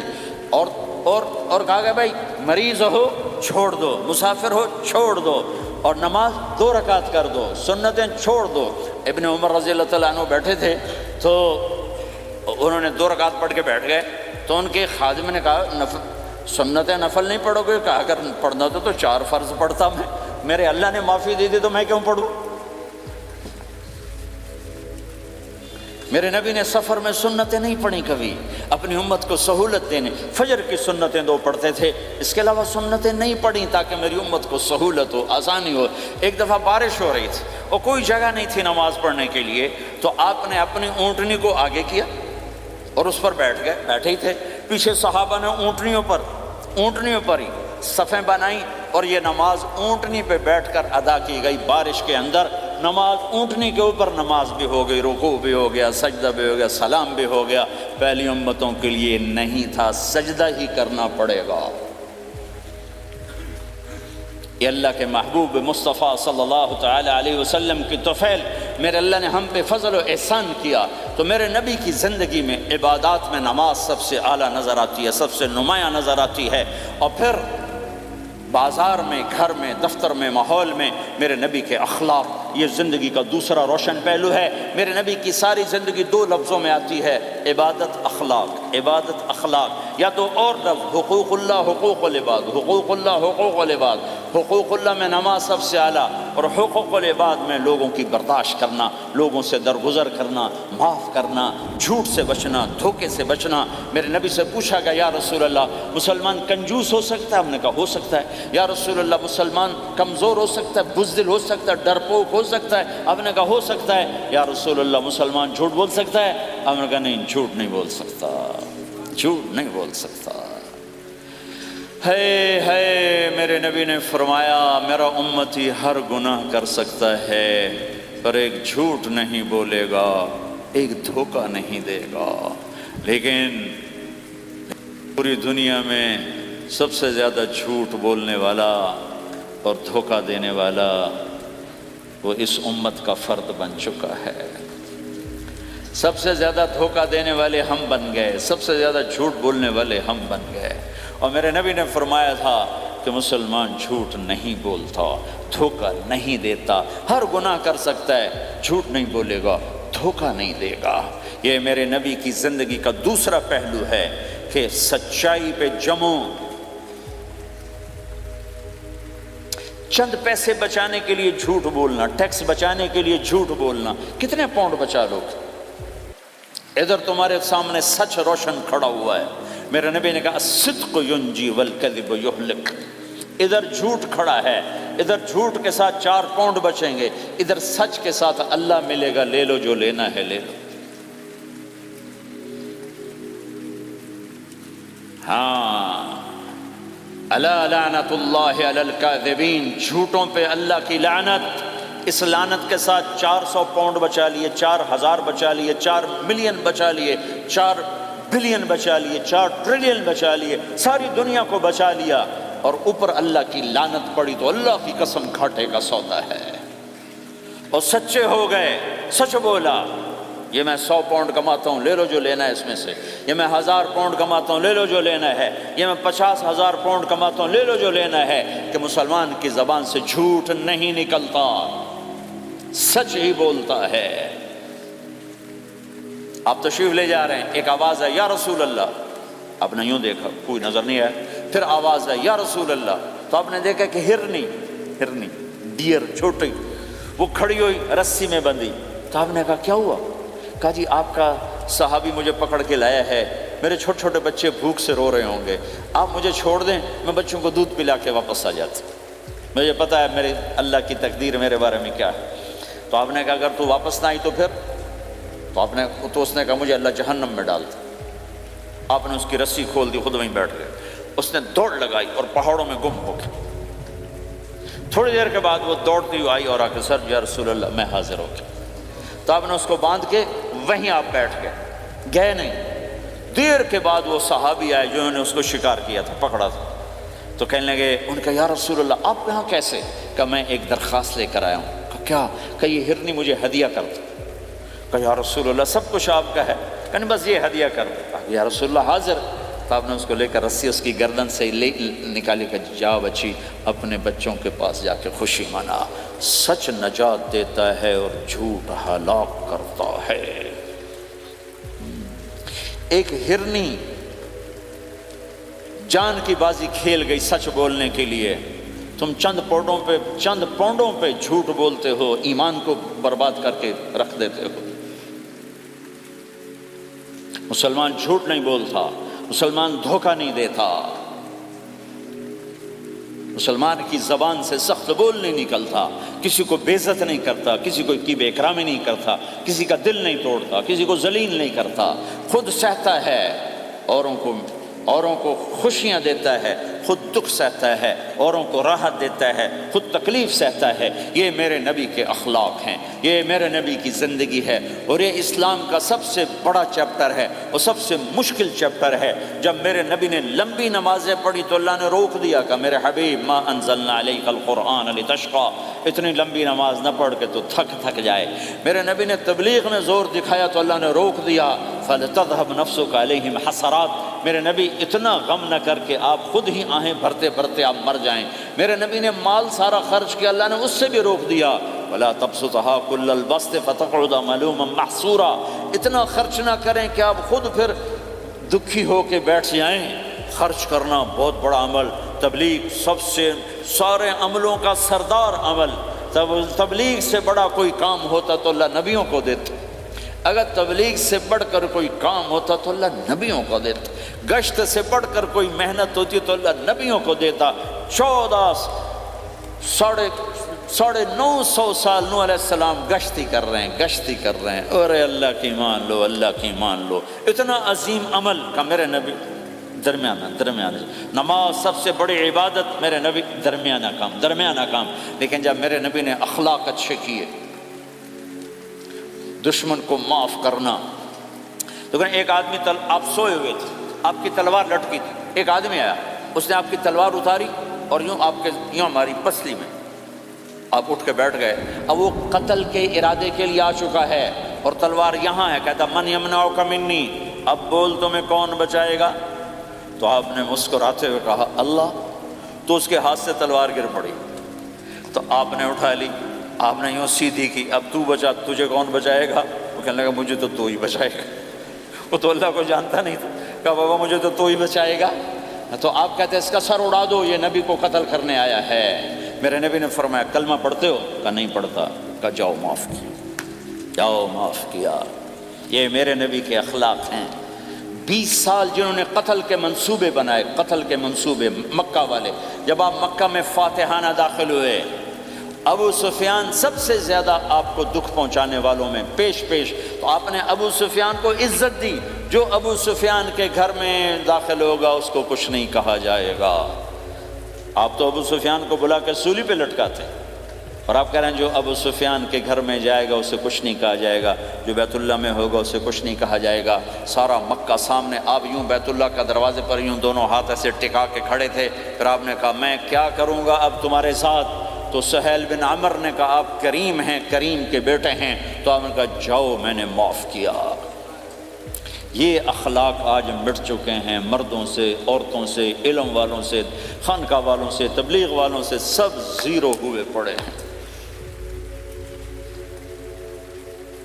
جب تک یہ اخلاق زندہ نہیں ہوتے اسلامی زندگی قائم نہیں ہو سکتی، اسلامی معاشرت قائم نہیں ہو سکتی، اور دین دو چیزوں سے آگے پھیلتا ہے، ایک دعوت اور ایک اخلاق۔ دعوت اور اخلاق، دعوت نہیں ہوگی تو اخلاق نہیں پڑے رہ جائیں گے، اخلاق نہیں ہوں گے تو دعوت کوئی قبول نہیں کرے گا۔ میرے نبی نے کتنے معجزے دکھائے مکے میں، نہیں کلمہ پڑھا۔ بدر میں ان کے 70 مارے گئے، فرشتوں کو دیکھا، جبریل کے گھوڑے کی آواز سنی، کلمہ نہیں پڑھا۔ خندق میں شکست ہوئی، کلمہ نہیں پڑھا۔ پانی نکلتے دیکھا انگلیوں سے، کلمہ نہیں پڑھا۔ ایک بکرے کا ایک بازو پکایا، ایک بازو بکرے کا، ایک اگلا جو بازو ہوتا، اور 40 آدمیوں نے کھانا کھایا اور ایک بوٹی کم نہیں ہوئی، کلمہ نہیں پڑھا۔ لیکن جب میرے نبی نے کہا جاؤ معاف کیا تو سارے ہی کلمہ پڑھ گئے کہ واقعہ یہ اخلاق نبی کے ہو سکتے۔ حنین کی جنگ میں جب بھاگے لوگ، شکست ہوئی، تو ایک صحابی کا بھاگتے ہوئے پاؤں ہمارے نبی کے پاؤں پر آیا، اور جوتا سخت تھا، تو آپ نے کہا اوجعتنی، اور آپ کے ہاتھ میں چھڑی تھی، آپ نے اس کو یوں ماری، اوجعتنی، ارے تو نے مجھے کتنا زیادہ درد پہنچایا، دکھ پہنچایا۔ وہ بیچارے پگھل کے رہ گئے اور پریشان ہو گئے، اور فرماتے ہیں سارا دن میں پریشان، ساری رات پریشان کہ اللہ کے نبی کو میں نے تکلیف پہنچائی، اب میرا کیا بنے گا؟ اگلا دن ہوا تو اعلان ہو رہا تھا بھائی جس کا پاؤں نبی کے پاؤں پہ آیا تھا اس کو اللہ کے نبی بلا رہے ہیں۔ تو صحابی کہنے لگے میں نے سمجھا بس اب میری تو دنیا بھی گئی اور آخرت بھی گئی، اب میرے اوپر کیس بنے گا، اور مجھے ڈانٹ ڈپٹ بھی ہوگی، میرا کتنا بڑا گھاٹا نقصان ہوگا۔ یہ حاضر ہوئے ڈرتے ڈرتے، تو آپ نے فرمایا میرے بھائی کل میں نے تمہیں چھڑی ماری تھی، وہ مجھے معاف کر دینا، اور یہ 80 اونٹ تمہیں ہدیہ دیتا ہوں، 80 کیملز یعنی 80 پراڈو، 80 رینج روور کا یہ میری طرف سے تمہیں ہدیہ ہے۔ وہ حیران پریشان، یہ میرے نبی کے اخلاق ہیں، یہ میرے نبی کے اخلاق ہیں۔ کانٹے بچھانے والی نے 4 دن آنا چھوڑ دیا، بیمار ہو گئی تھی، تو آپ نے کہا کیا بات ہے، وہ ہمارے راستے میں اب کانٹے کوئی نہیں ہیں؟ کہا جی وہ بیمار پڑی ہے جو کانٹے بچھاتی تھی۔ تو آپ اس کے گھر چلے گئے، ماں جی خیریت تو ہے، آپ ٹھیک تو ہیں؟ کہا بیٹا مجھے کلمہ پڑھا دے، بس تیرے اخلاق نے مجھے فتح کر لیا ہے۔ میرے بھائیوں یہ چیپٹر بھول چکے ہیں، بھول چکے ہیں، بھول چکے ہیں۔ جب تک یہ چیپٹر زندہ نہیں ہوگا، زندگی اسلامی نہیں بنے گی، معاشرہ اسلامی نہیں بنے گا، اور آگے قوموں کے لیے اسلام کا دروازہ نہیں کھلے گا۔ ہمیں معاف کرنا آتا ہو، ہمیں گالی دینے والے کو دعا دینا آتا ہو، غیبت کرنے والے کی تعریف آتی ہو، اور غیبت کرنے سے، غیبت سننے سے اپنے آپ کو ایسے بچاؤ جیسے زہر سے بچا دو، جیسے آگ سے بچاتے ہو۔ ایک دوسرے کو نفرت کا بول نہ بولو، ورنہ ساری زندگی تباہ و برباد ہو جائے گی۔ میرے رب کی قسم، میرے نبی نے کہا ایک زبان کا بول انسان بولتا ہے اور جہنم کی گہرائیوں میں گر جاتا ہے، اور ایک زبان کا بول انسان بولتا ہے اور جنت کے درجات پر چڑھ جاتا ہے۔ یہ زبان بہت طاقتور چیز ہے، میں ہر بیان میں اس کو دہرا رہا ہوں کہ جتنا یہ عمل ختم ہو چکا ہے اتنا کوئی عمل بھی نہیں ختم ہوا ہے۔ میرے نبی نے فرمایا معاذ تمہیں سارے دین کا خلاصہ بتاؤں؟ معاذ الا انبئک بمیلاک ھذا کلہ، میں تمہیں پورے دین کا خلاصہ بتاؤں؟ کون معاذ؟ کون معاذ جس کے ہاتھ میں علماء کا جھنڈا ہوگا؟ کون معاذ؟ میں ابھی مئی میں ان کے اردن اجتماع میں گیا، آگے ان کے اربد میں گئے، آگے وہاں ان کا مقبرہ ہے 18 کلومیٹر۔ میں گیا کمرے میں داخل ہوا تو سارا کمرہ خوشبو سے مہک رہا تھا، اور مجھے ایک شخص نے بتایا یہ خوشبو 24 گھنٹے یہاں آتی رہتی ہے۔ جن کو 18 ہجری میں انتقال ہوا، 1417 سال ہو گئے مرے ہوئے، اور قبر سے خوشبو آ رہی، خوشبو آ رہی، خوشبو آ رہی۔ اس آدمی کو سمجھایا کیسے اور بتایا کیا؟ معاذ تمہیں سارے دین کا خلاصہ بتاؤں؟ کہا جی بتائیں۔ تو آپ نے یوں کیا، اپنی زبان نکالی اور اس کو پکڑا انگلی سے، کہا کف ھذا، معاذ اس زبان پہ قابو پا جا، یہ پورا دین ہے۔ یہ زبان آج کھل گئی ہے، کھل گئی ہے۔ حضرت لقمان علیہ السلام کا فرمان ہے بیٹا میں چپ رہنے پہ کبھی نہیں پچھتایا، میں ہمیشہ اپنے بول پہ پچھتایا ہوں۔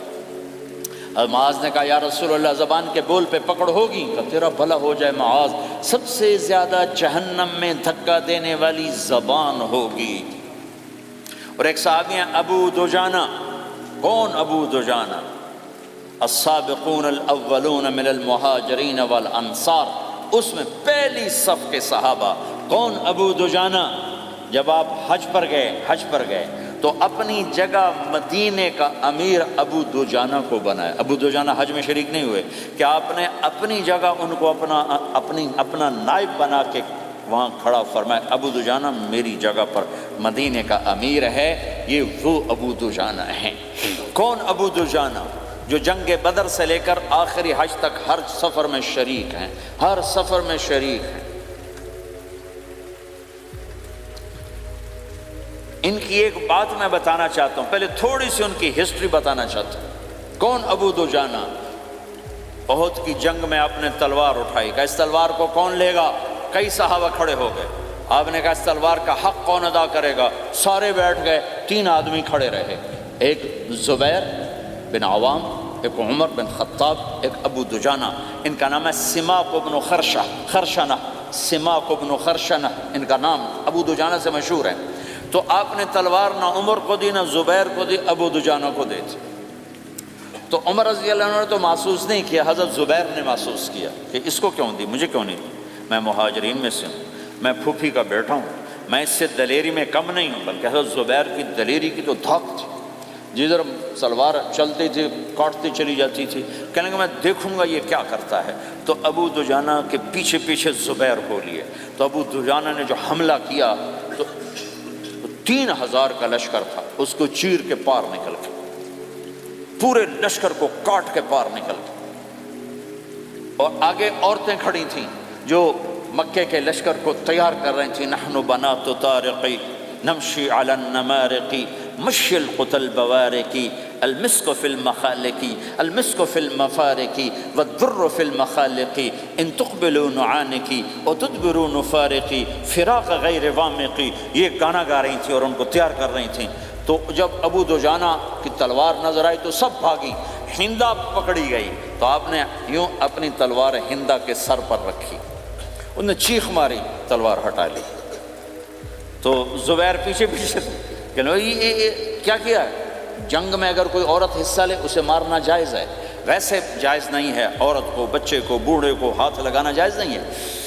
تو انہوں نے کہا تلوار کیوں نہیں چلائی؟ کہا میرے محبوب کی تلوار ہے، عورت کے خون سے رنگین کر کے اس کی شان نہیں گھٹانا چاہتا، یہ میرے نبی کی تلوار۔ پھر واپس ہوئے، پھر اٹیک کیا اور پھر مجمع کو چیر دیا۔ سامنے ایک آدمی آ رہا تھا ہاتھی کی طرح، اتنا لمبا موٹا تازہ۔ تو زبیر کہنے لگے میرے جی میں آیا کبھی اس کی ٹکر ہونا پھر میں دیکھوں ابو دجانہ کیا چیز ہے۔ تو اللہ کا کرنا ایسا ہوا ابو دجانہ دونوں آمنے سامنے ہو گئے۔ تو وہ ایسے شاہ سوار تھے کہ دونوں طرف کے لشکر ذرا تھم گئے اور وہ دونوں بھڑ گئے۔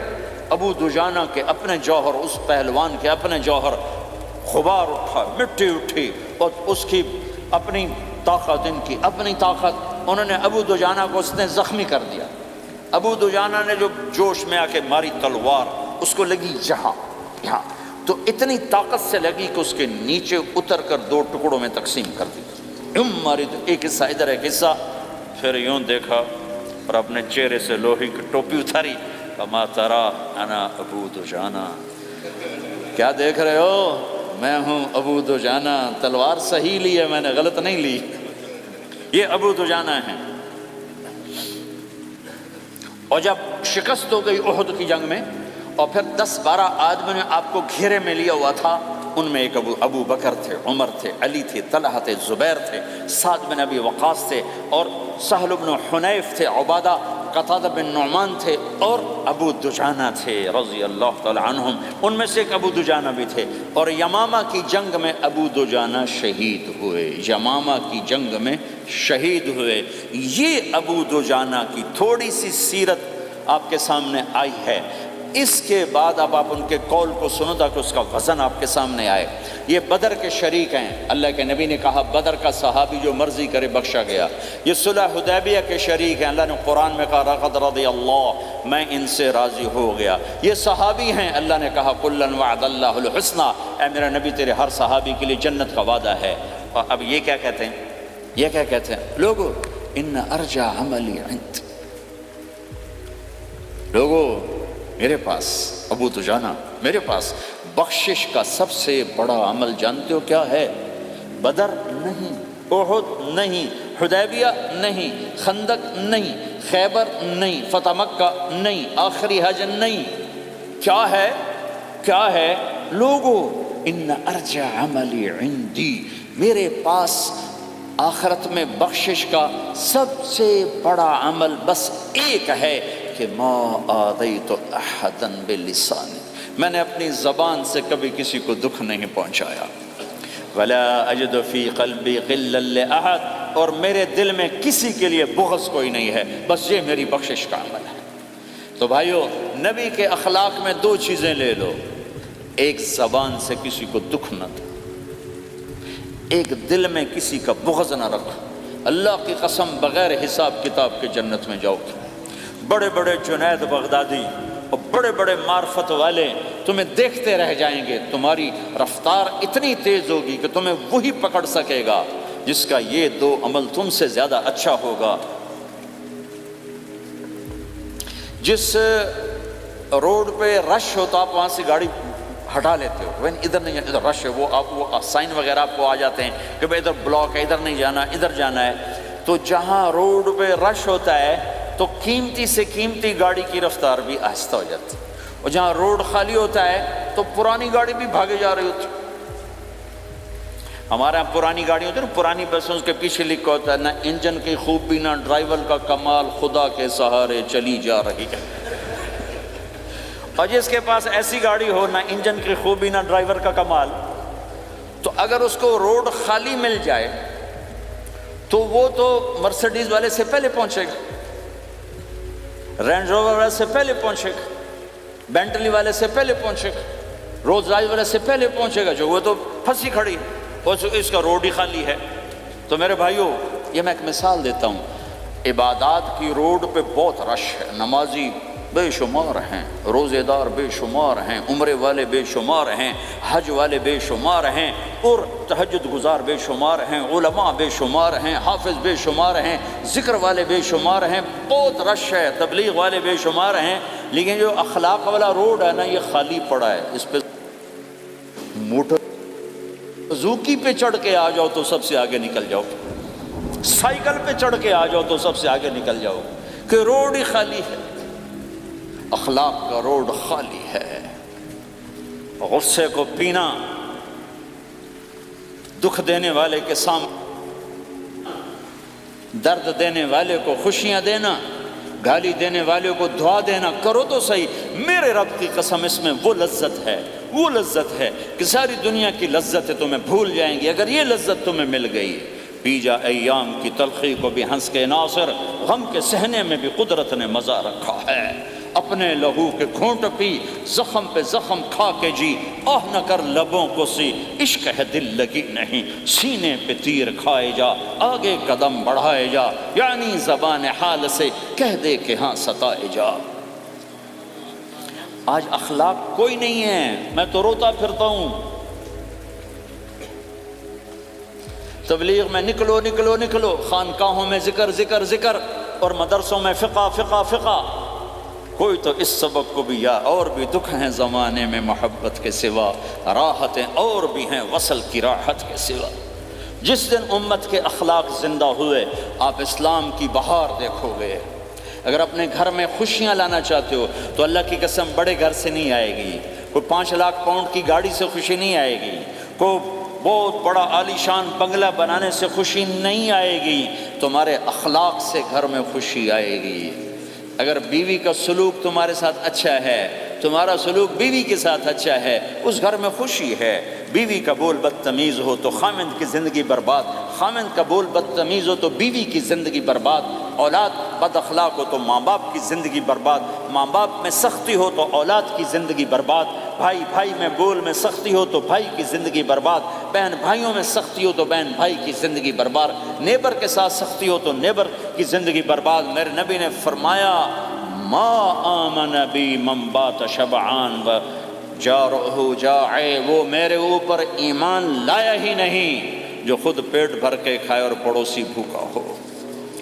واللہ لا یؤمن، واللہ لا یؤمن، واللہ لا یؤمن، 3 دفعہ اللہ کی قسم ایمان والا نہیں، اللہ کی قسم ایمان والا نہیں، اللہ کی قسم ایمان والا نہیں۔ کون یا رسول اللہ؟ الذی لا یأمن جارہ بوائقہ، جو پڑوسیوں کو تنگ کرے وہ ایمان والا نہیں ہے۔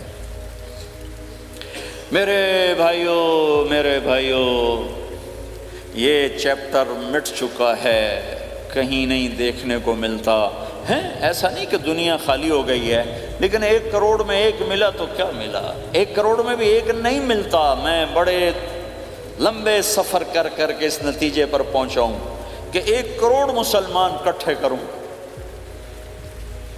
اس میں لاکھوں تہجد گزار ہوں گے، لاکھوں 5 وقت کے نمازی ہوں گے، اس میں لاکھوں عمرے حج کرنے والے ہوں گے، اس میں لاکھوں علماء حفاظ ہوں گے، لیکن شاید اخلاق والا ایک بھی نہ۔ اپنی زندگی کو اگر سکھ دینا ہے، چیزوں کے پیچھے نہ دوڑو، اخلاق بناؤ۔ مقدر کی چیزیں ملیں گی، کمائیوں میں حلال لاؤ، حرام سے بچو، سچ پہ آؤ، جھوٹ سے بچو، دھوکہ نہ دو کسی کو، ورنہ زندگی ویران ہو جائے گی۔ ٹیکس بچانے کے لیے جھوٹ نہ بولو، ورنہ دل کالا ہو جائے گا۔ جھوٹ پیسے کی خاطر، لعنت ہے اس دولت پر، لعنت ہے اس ملک پر۔ ہے کیا مثالیں اس امت نے قائم کی ہیں، اچھوں سے برے، بروں سے اچھے ہمیشہ پیدا ہوتے چلے آئے۔ یزید فاسق، فاجر، ظالم، 3 بر اعظم کی حکومت چھوڑ کے مر رہا ہے، 34 سال کی عمر، اور بعض آتا ہے 38 سال کی عمر، 40 سال کو نہیں پہنچا، 40 سال سے پہلے مر گیا۔ اس کا بیٹا معاویہ بن یزید رضی اللہ تعالیٰ عنہ، 3 بر اعظم کی حکومت، 3 بر اعظم کی حکومت، 40 دن حکومت کی، 40 دن۔ پھر اپنے سارے خاندان کو اکٹھا کیا اور کہا دیکھو لوگو، جس حکومت کے نیچے حسین کا خون گرا ہو میں اس حکومت پہ لعنت بھیجتا ہوں۔ یہ ہے تمہاری حکومت، جس کو مرضی دے دو، مجھے نہیں چاہیے۔ 3 بر اعظم کی حکومت چھوڑ دی صرف 22 سال کی عمر میں، 22 سال کی بھرپور جوانی کی عمر میں حکومت کو لات مار دی۔ میں چند پاؤنڈ کے لیے سچ کو لات مار دوں، میں چند پاؤنڈ کے لیے انسانوں کو دھوکہ دوں؟ تو بھائیو سچ کے عادی بنو۔ بڑا عالی خلق ہے سچ بولنا، بڑے عالی اخلاق ہیں لوگوں کو نفع پہنچانا، لوگوں کے سامنے میٹھا بنو، کڑواہٹ اندر رکھو، مٹھاس تقسیم کرو، پوری دنیا میں دین زندہ ہوگا۔ اس نقل و حرکت، یہ دعوت کی نقل و حرکت، میں بولٹن میں آج سے 31 سال پہلے بھی آیا تھا، 20 آدمی نہیں اکٹھے کر سکے تھے ہم، سارے دن کے گشتوں کے بعد۔ ایک گرجا مسجد تھا اس وقت، تو ہم کو 50 آدمی اکٹھے نہیں کر سکے تھے۔ آئیے ہزاروں کا مجمع ہے، اس کے پیچھے پتہ نہیں کتنی محنتیں ہوئی ہیں، تب جا کر یہ رنگ بنا ہے، اس ایک شکل بنی ہے، اس میں رنگ بھرنے کی ضرورت ہے، اور وہ ہے میرے نبی کے اخلاق، میرے نبی کی مبارک زندگی، جس میں درگزر، جس میں معاف کرنا، جس میں میٹھا بول، جس میں چھوٹا بن جانا اور دوسرے کو بڑا بنانا، جس میں سچ بولنا، جس میں دھوکے سے بچنا، یہ مسلمان کی شان ہے۔ تو ہمارے تو نوجوان یہاں کی لڑکیوں کو دھوکہ دیتے ہیں، پیپر بنانے کے لیے یہاں کی لڑکیوں سے شادی کرتے ہیں، ان کی زندگیاں برباد کر دیتے ہیں، اپنا ایمان خراب کرتے ہیں، ان کی زندگی خراب کرتے ہیں۔ مسلمان ہی دھوکے باز بن جائے تو لوگوں کو راہبری کون دے، راہبر کون بنے گا؟ تو میرے بھائیو، اللہ اس کے رسول کو ڈھونڈنے کے لیے یہ تبلیغ کی محنت ہے، در در پھرو، اور یہ 2 باتیں بن جائیں، ایک ہماری عبادات ٹھیک ہو جائے، ایک ہمارے اخلاق ٹھیک ہو جائے۔ اس کو لے کر جب ہم پھریں گے تو اللہ کے فضل سے ایک لہر چلے گی جو دنیا کے ہر آخری کونے تک پہنچے گی، ہر گھر کو اللہ تعالیٰ توحید کے نور سے روشن کر دے گا۔ اس کے لیے ہم وقت مانگتے ہیں کہ یہ ایک زندگی ہے جو میرے 1.25 گھنٹے کی تقریر سے 1.5 گھنٹے کی تقریر سے قابو میں نہیں آئے گی، اس کو سیکھنے کے لیے وقت مانگتے ہیں۔ نکلو میرے بھائیو، اور آج تک جو اللہ پاک کے ساتھ، اللہ کے رسول کے ساتھ کوئی جنگ کی، اس سے صلح کر لو، کسی سے لڑے ہوئے ہو فوراً صلح کر لو، اس کو بھی منا لو، اس سے بھی مان جاؤ، کسی سے روٹھے نہ رہو، کسی سے قطع تعلق نہ کرو، سب سے سلام کرو، دل کو صاف رکھو۔ ابو دجانہ جیسی ہستی فرماتے ہیں کہ میری بخشش کا عمل یہ ہے کہ زبان سے دکھ نہیں دیا، دل میں بغض کوئی نہیں، اور وہ کہتے ہیں یہ میرا سب سے بڑا عمل ہے۔ یہ اپنے نبی کے اخلاق میں 2 باتیں لے لیں، اس زبان سے کسی کو دکھ نہ پہنچے، دل میں کتنا ہی لوگ ستائیں، بغض نہ رکھو، صاف کرو، دھو دو، اور فرائض میں نماز چھوٹے نہیں، اور پھر اس کو لے کر یہ امت پھرے، چونکہ اس امت کا کام بیٹھنا نہیں ہے، اس امت کا اجتماعی جرم ہے کہ انہوں نے اللہ کے دین کے لیے پھرنا چھوڑ دیا، اس امت کی اجتماعی خطا ہے کہ انہوں نے اللہ کے پیغام کو آگے پہنچانا اس کو اپنا کام نہ سمجھا، اس کے لیے پھرنا چھوڑ دیا تو اپنے بھی ہاتھوں سے نکل گئے، پرائے تو پہلے ہی پرائے تھے۔ تو میرے بھائیو، اس کے لیے نیت کرو، ارادے کرو۔ جو بھائی یہ تیار ہوں 1 دسمبر کے آخر تک تو وہ کھڑے ہو کر ذرا اپنے ناموں کا اظہار فرما دیں، اور یہ جو چھٹیاں آ رہی ہیں، یہ ساری چھٹیاں لگانے کے لیے جو نوجوان تیار ہوں وہ بھی کھڑے ہو کے اپنی شکلیں زیارت کروا دیں، اللہ بھی راضی ہو جائے، اللہ کا نبی بھی راضی ہو جائے، جلدی سے کھڑے ہو کر بتا دیں۔ فرمائیں جی۔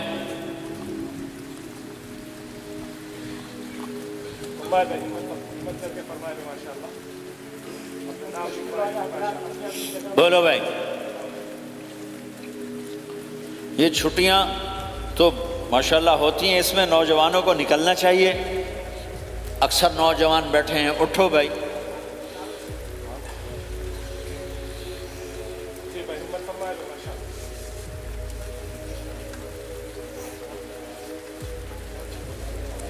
جلدی فرمائیں بھائی، جلدی فرمائیں.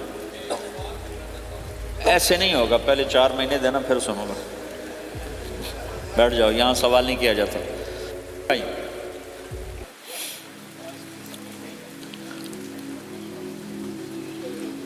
جلدی سے بتائیں بھائی، جلدی سے بتائیں بھائی. ان چھٹیوں میں کون نکلے گا اللہ کے راستے میں؟ ان چھٹیوں میں جو نوجوان تیار ہوں کھڑے ہو جائیں. ان چھٹیوں میں جو تیار ہیں چھٹیاں لگانے کے وہ کھڑے ہو جائیں. چھٹیاں اللہ کے راستے میں.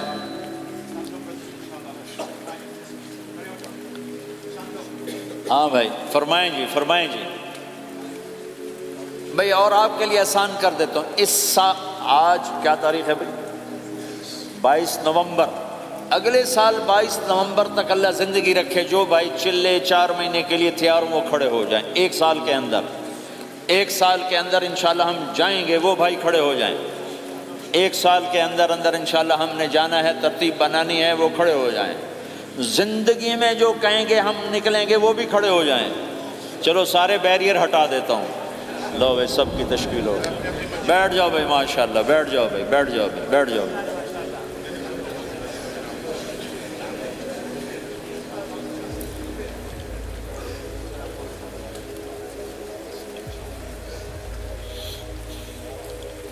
ہاں بھائی بیٹھ جائیں. میں دعا کرتے ہیں. دعا سے پہلے تھوڑی سی بات کرنا چاہتا ہوں، سن لیں پھر انشاءاللہ دعا کرتے ہیں.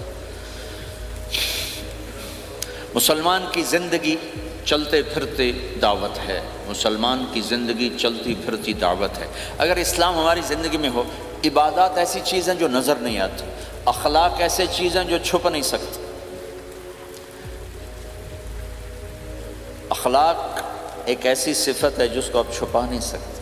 بد اخلاقی ایسی برائی ہے جس کو آپ چھپا نہیں سکتے. شراب تو چھپ سکتی ہے، اندر کمرے میں بیٹھ کے پی لے. روزہ چھپ سکتا ہے، نہیں رکھا کسی کو کیا خبر. نماز بھی چھپ جاتی، نہیں خبر پڑھی ہے کہ نہیں پڑھی. لیکن برے اخلاق بھی نہیں چھپتے اور اچھے اخلاق بھی نہیں چھپتے. ایک اچھے اخلاق خوشبو کی طرح مہکتے ہیں اور برے اخلاق گندگی کی طرح بدبو چھوڑتے ہیں. ہمارا معاشرہ اسلامی اس وقت بنے گا جب ہمارے اخلاق عالی ہوں گے. تو یہ نقل و حرکت اس کو طاقت پہنچائے گی. یہ گھر بیٹھنے سے چیز نہیں آئے گی بھائی، پھرنا پڑے گا، دھکے کھانے پڑیں گے. لیکن ان دھکوں میں بھی اللہ نے بڑی لذت رکھی ہے. بہت عجب نشہ ہے اس کا. جنید جمشید مجھے پہلی دفعہ ملا 97، جب وہ بہت بڑا اس وقت تھا، وہ لیجنڈ گلوکار. تو اس نے مجھ سے کہا کہ مولانا جس گلیمر کو پاکستانی نوجوان خوابوں میں دیکھتے ہیں وہ گلیمر مجھے فزیکلی حاصل ہے، لیکن میرے اندر اندھیرا ہے، روشنی نہیں، خالی ہے. کیوں؟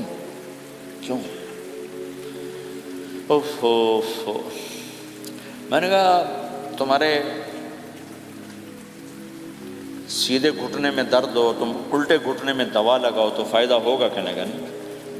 میں نے کہا اندھیرا تمہاری روح میں ہے اور تم روشن کر رہے ہو جسم کو، کبھی میوزک سے، کبھی کسی چیز سے، کبھی کسی چیز سے. تو عورت، شراب، میوزک، ان کا روح میں کوئی واسطہ ہی نہیں. یہ روح تک جاتی نہیں. ان کی پینیٹریشن جسم تک ہے اور جسم کو کنٹرول روح کرتی ہے. جب روح میں بھوک اٹھتی ہے تو وہ پریشانی میں کی شکل میں ظاہر ہوتی ہے. تم اللہ سے تعلق بنا لو، یہ سب کچھ ٹھیک ہو جائے گا. پھر جب اس نے 3 چیلے شروع کیے تو اس کا مجھے فون آیا. ہمارا ایک شہر ہے چھوٹا سا، زلزلے میں ختم ہو گیا تھا، بالا کوٹ.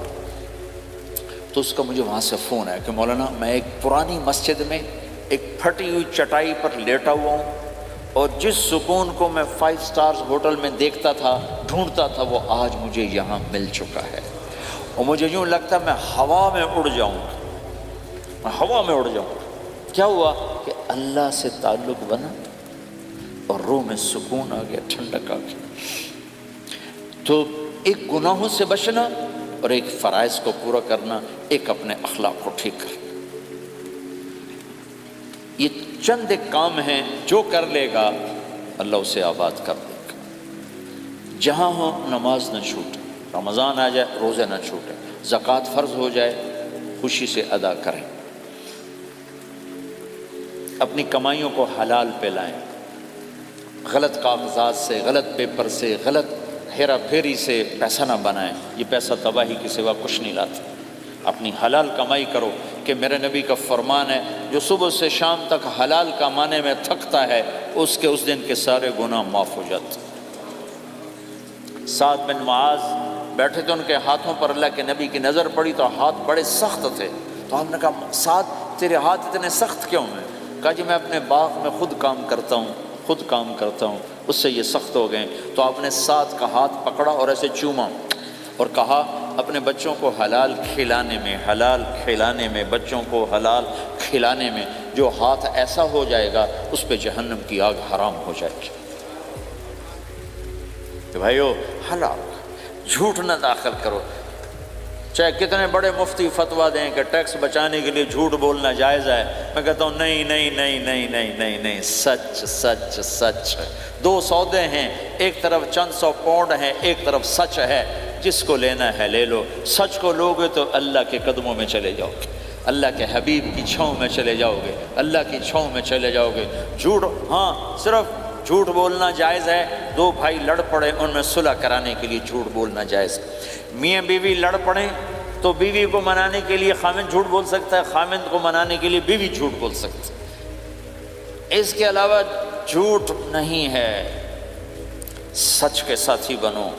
اللہ کی قسم وہاں سے رزق آئے گا جہاں سے وہم و گمان بھی نہیں۔ پھر آپ اس حکومت کو دھوکہ دیتے ہو جو آپ کی ہمدرد۔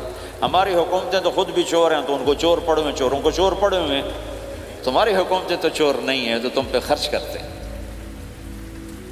ان سے بینیفٹ لینا ہو تو پیچھے ہو، ان کو ٹیکس دینا ہو تو کہتے ہو کدھر لکھا ہے شریعت میں ٹیکس دینا جائز ہے؟ کہاں لکھا ہوگا؟ آگے مفتی بھی بیٹھو میں فتوے دینے کے لیے۔ جب ان سے نفع اٹھاتے ہو تو ان کو نفع پہنچاؤ، ان سے سہولتیں لیتے ہو ان کو سہولت پہنچاؤ۔ یہ تمہارے خرچ کرنے میں دیانتدار ہیں، ان کے ساتھ بددیانتی نہ کرو۔ مسلمان ہو اور دھوکہ، یہ دو چیزیں جوڑ نہیں سکتی۔ اپنی عیاشی تھوڑی کم کر دو تو اللہ اس میں برکت دے گا۔ آپس میں کبھی اونچ نیچ ہو جائے فوراً صلح کرو، لڑائی پہ باقی نہ رہو کہ یہ ہم نے بات نہیں کرنی، ہمارا سلام دعا ختم، ایسا کبھی نہیں کرو۔ اونچ نیچ ہوتی ہے لیکن فوراً صلح کرو۔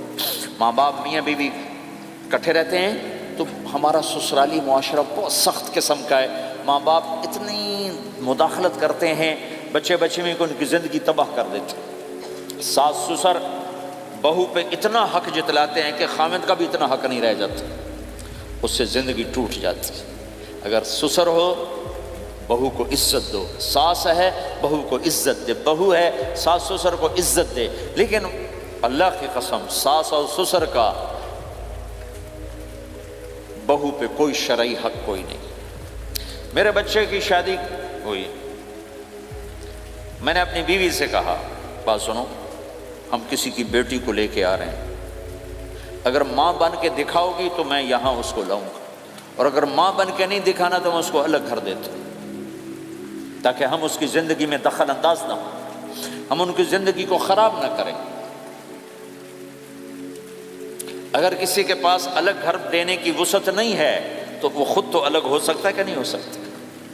ایک ہی گھر میں رہتے ہیں، الگ گھر کی وسعت نہیں تو دونوں باہر نکل جاؤ، بچوں کی زندگی سے باہر نکل جاؤ، اپنا ان پر حاوی نہ کرو، ورنہ آپ خود بھی برباد ہو جاؤ گے، ان کو بھی برباد کر دو گے۔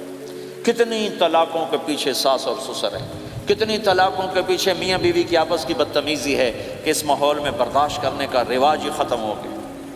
برداشت نہیں کرنا، بڑا نقصان سہنا ہے، چھوٹا نہیں سہنا۔ ڈائمنڈ کیسے بنتا ہے؟ ڈائمنڈ کاربن ہے، وہ ڈائمنڈ کیسے بنتا ہے؟ وہ پریشر کو برداشت کرتا اللہ چمکا کے اسے ڈائمنڈ بنوا دیتا۔ تو نوجوانوں کے ذمے ہے کہ اپنی بیوی کو پروٹیکشن دیں ماں باپ سے، ماں باپ زیادتی کریں سامنے آ جائیں، ہاتھ جوڑیں، پاؤں پکڑیں، بدتمیز نہ ہوں کہ ابا جی میں آپ کا حکم، اب مجھے اس کا کیا کرنا ہے، اماں جی اب مجھے فرمائیں میں کیا کرنا ہے، میرے ذمے ہے، اس کے ذمے نہیں ہے۔ بیوی زیادتی کرنے لگے تو اس کے سامنے ہو جاؤ، دیکھو بیگم کہ تیرا میرا رشتہ ٹوٹ سکتا ہے، ماں باپ کا رشتہ ٹوٹ نہیں سکتا ہے۔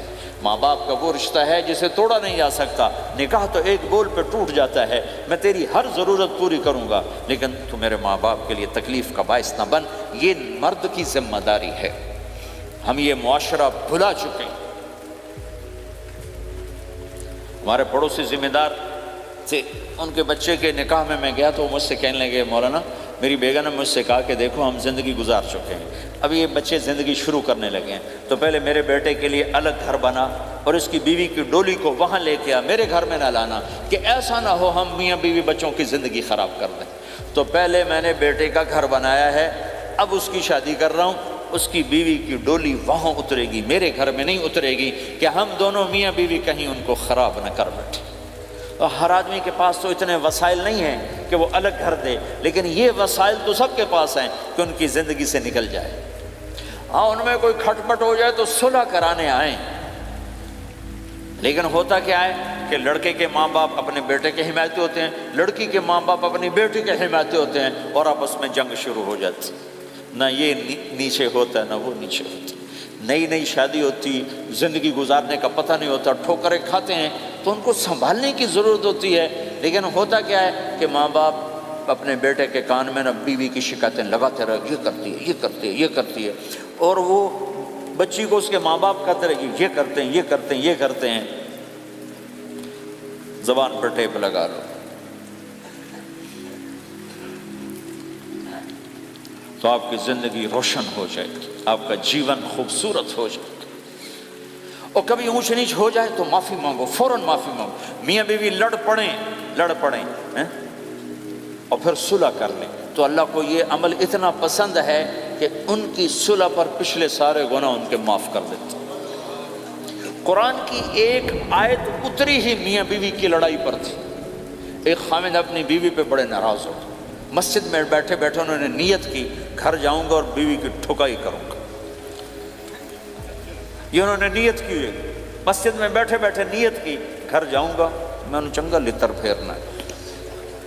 میرے اللہ تو آسمان زمین اللہ کے لیے تو سب برابر ہے دیکھنا، تو اللہ پاک نے اسی وقت قرآن اتارا، اسی وقت یا ایھا الذین آمنوا ان من ازواجکم و اولادکم عدوا لکم فاحذروہم۔ اے ایمان والو، بیوی بچے اولاد، عدوکم نہیں کہا، عدو لکم، بیچ میں لام لائے ہیں یہ بتانے کے لیے کہ عدو اصلی معنی میں نہیں ہے، یہ اس معنی میں ہے کہ اے ایمان والو تمہارا بیوی بچوں کے ساتھ ٹھیا ہو سکتا ہے، کھٹ پٹ ہو سکتی ہے، جھگڑا چھوٹا موٹا ہو سکتا ہے، کیا کرنا ہے؟ فاحذروہم، اس سے بچنا ہے، بڑھانا نہیں، بچنا ہے۔ کیسے بچنا ہے؟ ان تعفو، اس جھگڑے کو بڑھانا نہیں، مٹانا ہے، وتصفحوا، اس کا اثر دل سے مٹانا ہے، وتغفروا، پھر دوسرے کو معاف کرنا ہے۔ یہ تین کام میاں بیوی کرو، اگلا میں کروں گا، فإن اللہ غفور الرحیم، تمہارے پچھلے میں سارے معاف کر دوں۔ تو اگر اس مجمع میں کوئی بیوی سے لڑا بیٹھا ہے تو جاتے جا کے صلح کر، کوئی ماں باپ سے لڑا بیٹھا ہے تو جاتے جا کے صلح کر، کوئی ماں باپ بچوں سے ناراض ہیں جا کے خود مان جائیں۔ اس ماحول میں بچوں کو پیار سے لے کے چلنے کی ضرورت ہے۔ میرے نبی کی زندگی محبت کا شاہکار ہے، ساری زندگی کسی کو ڈانٹا نہیں، ساری زندگی کسی کو ڈانٹا نہیں، اپنی وجہ سے، اپنی وجہ سے کسی پہ ہاتھ نہیں اٹھایا، اپنی وجہ سے۔ حسن انس فرماتے میں نے 10 سال اللہ کے نبی کی خدمت کی، ایک دفعہ نہیں کہا یہ کیوں کیا، ایک دفعہ نہیں کہا یہ کیوں نہیں کیا۔ تو بھائیو یہ خوبصورت زندگی ہے۔ آپ کے یہاں تو خادم نہیں ہوتے، سارا گھرانہ ہی خادم ہوتا ہے۔ تو میں پاکستان میں ہوں تو میں اگلا چیپٹر بیان کرتا ہوں کہ نوکروں کے ساتھ بھی اچھا سلوک کرو۔ وہ یہاں ہے ہی نہیں، تو آپ پہ ہی بانڈے مانجنے، آپ پہ ہی ٹوائلٹ صاف کرنا ہے، آپ پہ ہی گڈی صاف کرنی، ڈرائیور بھی آپ پہ تھے، مالک بھی آپ پہ، پٹرول بھی آپ پہ پاؤ بھائی، چنگا انگلینڈ ہے، پٹرول بھی آپ پہ پاؤ، ہوا بھی آپ پہ بھرو۔ 2.5 لاکھ کی گاڑی یا ڈرائیور آپ پہ، ہماری 2.5 لاکھ پاؤنڈ کی، ہماری 2.5 لاکھ کی سزوکی ہوتی ہے، ہمارا نوکر بیٹھا گاڑی چلا رہا تھا۔ نوکر تو اللہ کی بڑی نعمت ہے، تم اس سے محروم ہو۔ کچھ اس کے فائدے بھی ہیں، کچھ نقصان بھی ہیں، لیکن فائدے زیادہ ہیں۔ ہمارے بچے اتنے سست ہو جاتے ہیں کہ پانی کا گلاس کہو تو اٹھ کے ہی نہیں دیتے، وہ آگے نوکر کو بلاتے۔ میری اپنی میرے ابا جی مجھے کوئی کام کہتے، پتر جا میں نا انہوں صد کیا، تو میں باہر جا ابا جی آندھا انہوں صد کیا، میں خود نہیں جاتا، ایسی سستی پڑ جاتی. یعنی تمہیں اپنی حماقت بتا رہا ہوں. سردی میں لیٹا ہوا تھا تو میری رضائی گر گئی تو میں نے باہر سے نوکر بلایا. میں کہا بشیرہ او جی اور آمینہ رضائی میرے اتنے پا. تو اپنا سنا رہا ہوں. لیکن آپ جہاں جاب کرتے ہیں وہاں دیانتداری سے جاب کرو. دھوکہ نہ ہو، فریب نہ ہو، فراڈ نہ ہو. آپ بھی کہیں ملازم تو ہیں، کہیں کام کر رہے ہیں، کوئی آپ کی دکان پہ کام کر رہا ہے، گھروں میں کام کرنے والے ہیں، دکانوں پہ کام کرنے والے تو ہیں. اور جن لوگوں کے پاس پیپر نہیں ہوتے ان کو اتنے تھوڑے پیسے دیتے ہیں کہ وہ بیچارے روٹی بھی نہ کھا سکتے. کہ بھائی یہ لینے چونکہ ان کو پتہ ہے یہ بیچارہ پھنسا ہوا ہے اور کہیں نہیں جا سکتا ہے. تو ایسا نہ کرو، یہ ظلم نہ کرو. اب بولتا ہے ایسے لوگ رکھو نہیں، تمہارے لیے قانون اس کی گنجائش کوئی نہیں. لیکن اگر کوئی اس طرح رکھتا ہے تو پھر یہ ظلم نہ کرے کہ 100 کی بجائے 10 پاؤنڈ دے رہا ہو. بھائی لینے تو لے لو، اس کو پتہ ہے اس بیچارے نے کہیں نہیں جانا. ایسے ظالم نہ بنو. وہ ہمارے یہاں کرائسس چل رہا ہے بہت زیادہ. تو جو بیچارہ پھنس جاتا ہے نا تو اپنی پراپرٹی بیچنے پر آتا ہے تو اس کی 1 کروڑ کی پراپرٹی کے 20 لاکھ لگاتے ہیں. میں گزر رہا تھا مال ٹاؤن میں، ایک دوست کے پاس ٹھہرا تھا، وہ پراپرٹی ڈیلر تھا. تو ہم صبح واک کر رہے تھے تو ایک گھر کے قریب سے گزرے، کچھ 6 کنال کا گھر تھا. مجھ سے کہنے لگا مولانا اس گھر کی قیمت ہے 24 کروڑ. 24 کروڑ کا گھر ہے فزیکلی، لیکن اس کا مالک پھنس چکا ہے قرضوں میں. اب اس کو بیچنا چاہتا ہے تو 18 کروڑ سے اوپر 1 پیسہ نہیں کوئی لگا رہا. اور یہ اس بیچارہ بیچے گا، یہ 8 کروڑ کا لاس لے کر 6 کروڑ کا لاس لے کر بیچے گا چونکہ یہ پھنس چکا ہے. میں نے کہا اگر میرے پاس پیسے ہوتے تو میں اس کا 24 کروڑ کا گھر لیتا 30 کروڑ کا، کہ 24 کروڑ اس کے قرضے میں جاتے اور 6 کروڑ سے اپنا الگ کاروبار کر لیتے. مسلمان تو مظلوم کی مدد کرتا ہے، مسلمان تو دکھی کی مدد کرتا ہے، نہ کہ مصیبت زدہ کو اور لوٹ لینا. مرے نو مارے شاہ مدار، یعنی مصیبت زدہ پر اور مصیبت ڈالنا. بھائیو یہ وہ خوبصورت اخلاق ہیں، اپناؤ گے اللہ چمکائے گا، اللہ اس جہان کی عزت دے گا. اور ایک آخری میری بات ہے، بہت بڑا مجمع ہے، بہت سارے نوجوان نظر آ رہے ہیں. آج تک جو اللہ رسول سے جنگ کی اس سے صلح کر لیں، جو گناہ کی اس سے معافی مانگ لیں. ادھر ہم معافی مانگیں گے ادھر اللہ معاف کر دے گا، ادھر ہم توبہ کریں گے ادھر اللہ معاف کر دے گا. اور آپ تو ماشاءاللہ سارے بہت اچھے بیٹھے ہوئے ہیں. میرا ایک شاگرد ہے مولوی امجد، کراچی میں امام مسجد. اس کے پڑوس میں ایک عورت تھی، وہ لڑکیاں سپلائی کرنے کا کام کرتی تھی. کتنا ذلیل کام ہے. اور سال سے اس کے بیٹے سے اس میرے شاگرد نے دوستی لگائی اور میرے بیان کی کیسٹ دے دی. کہا بھائی یہ سن لینا، میرے استاد جی کی کیسٹ. اس نے گھر میں جا کے لگا لی. اس کی ماں چلتے پھرتے کانوں میں آواز پڑ رہی ہے. آخر وہ آ کے بیٹھ گئی، کہنے لگی سنا، مجھے بھی سنا.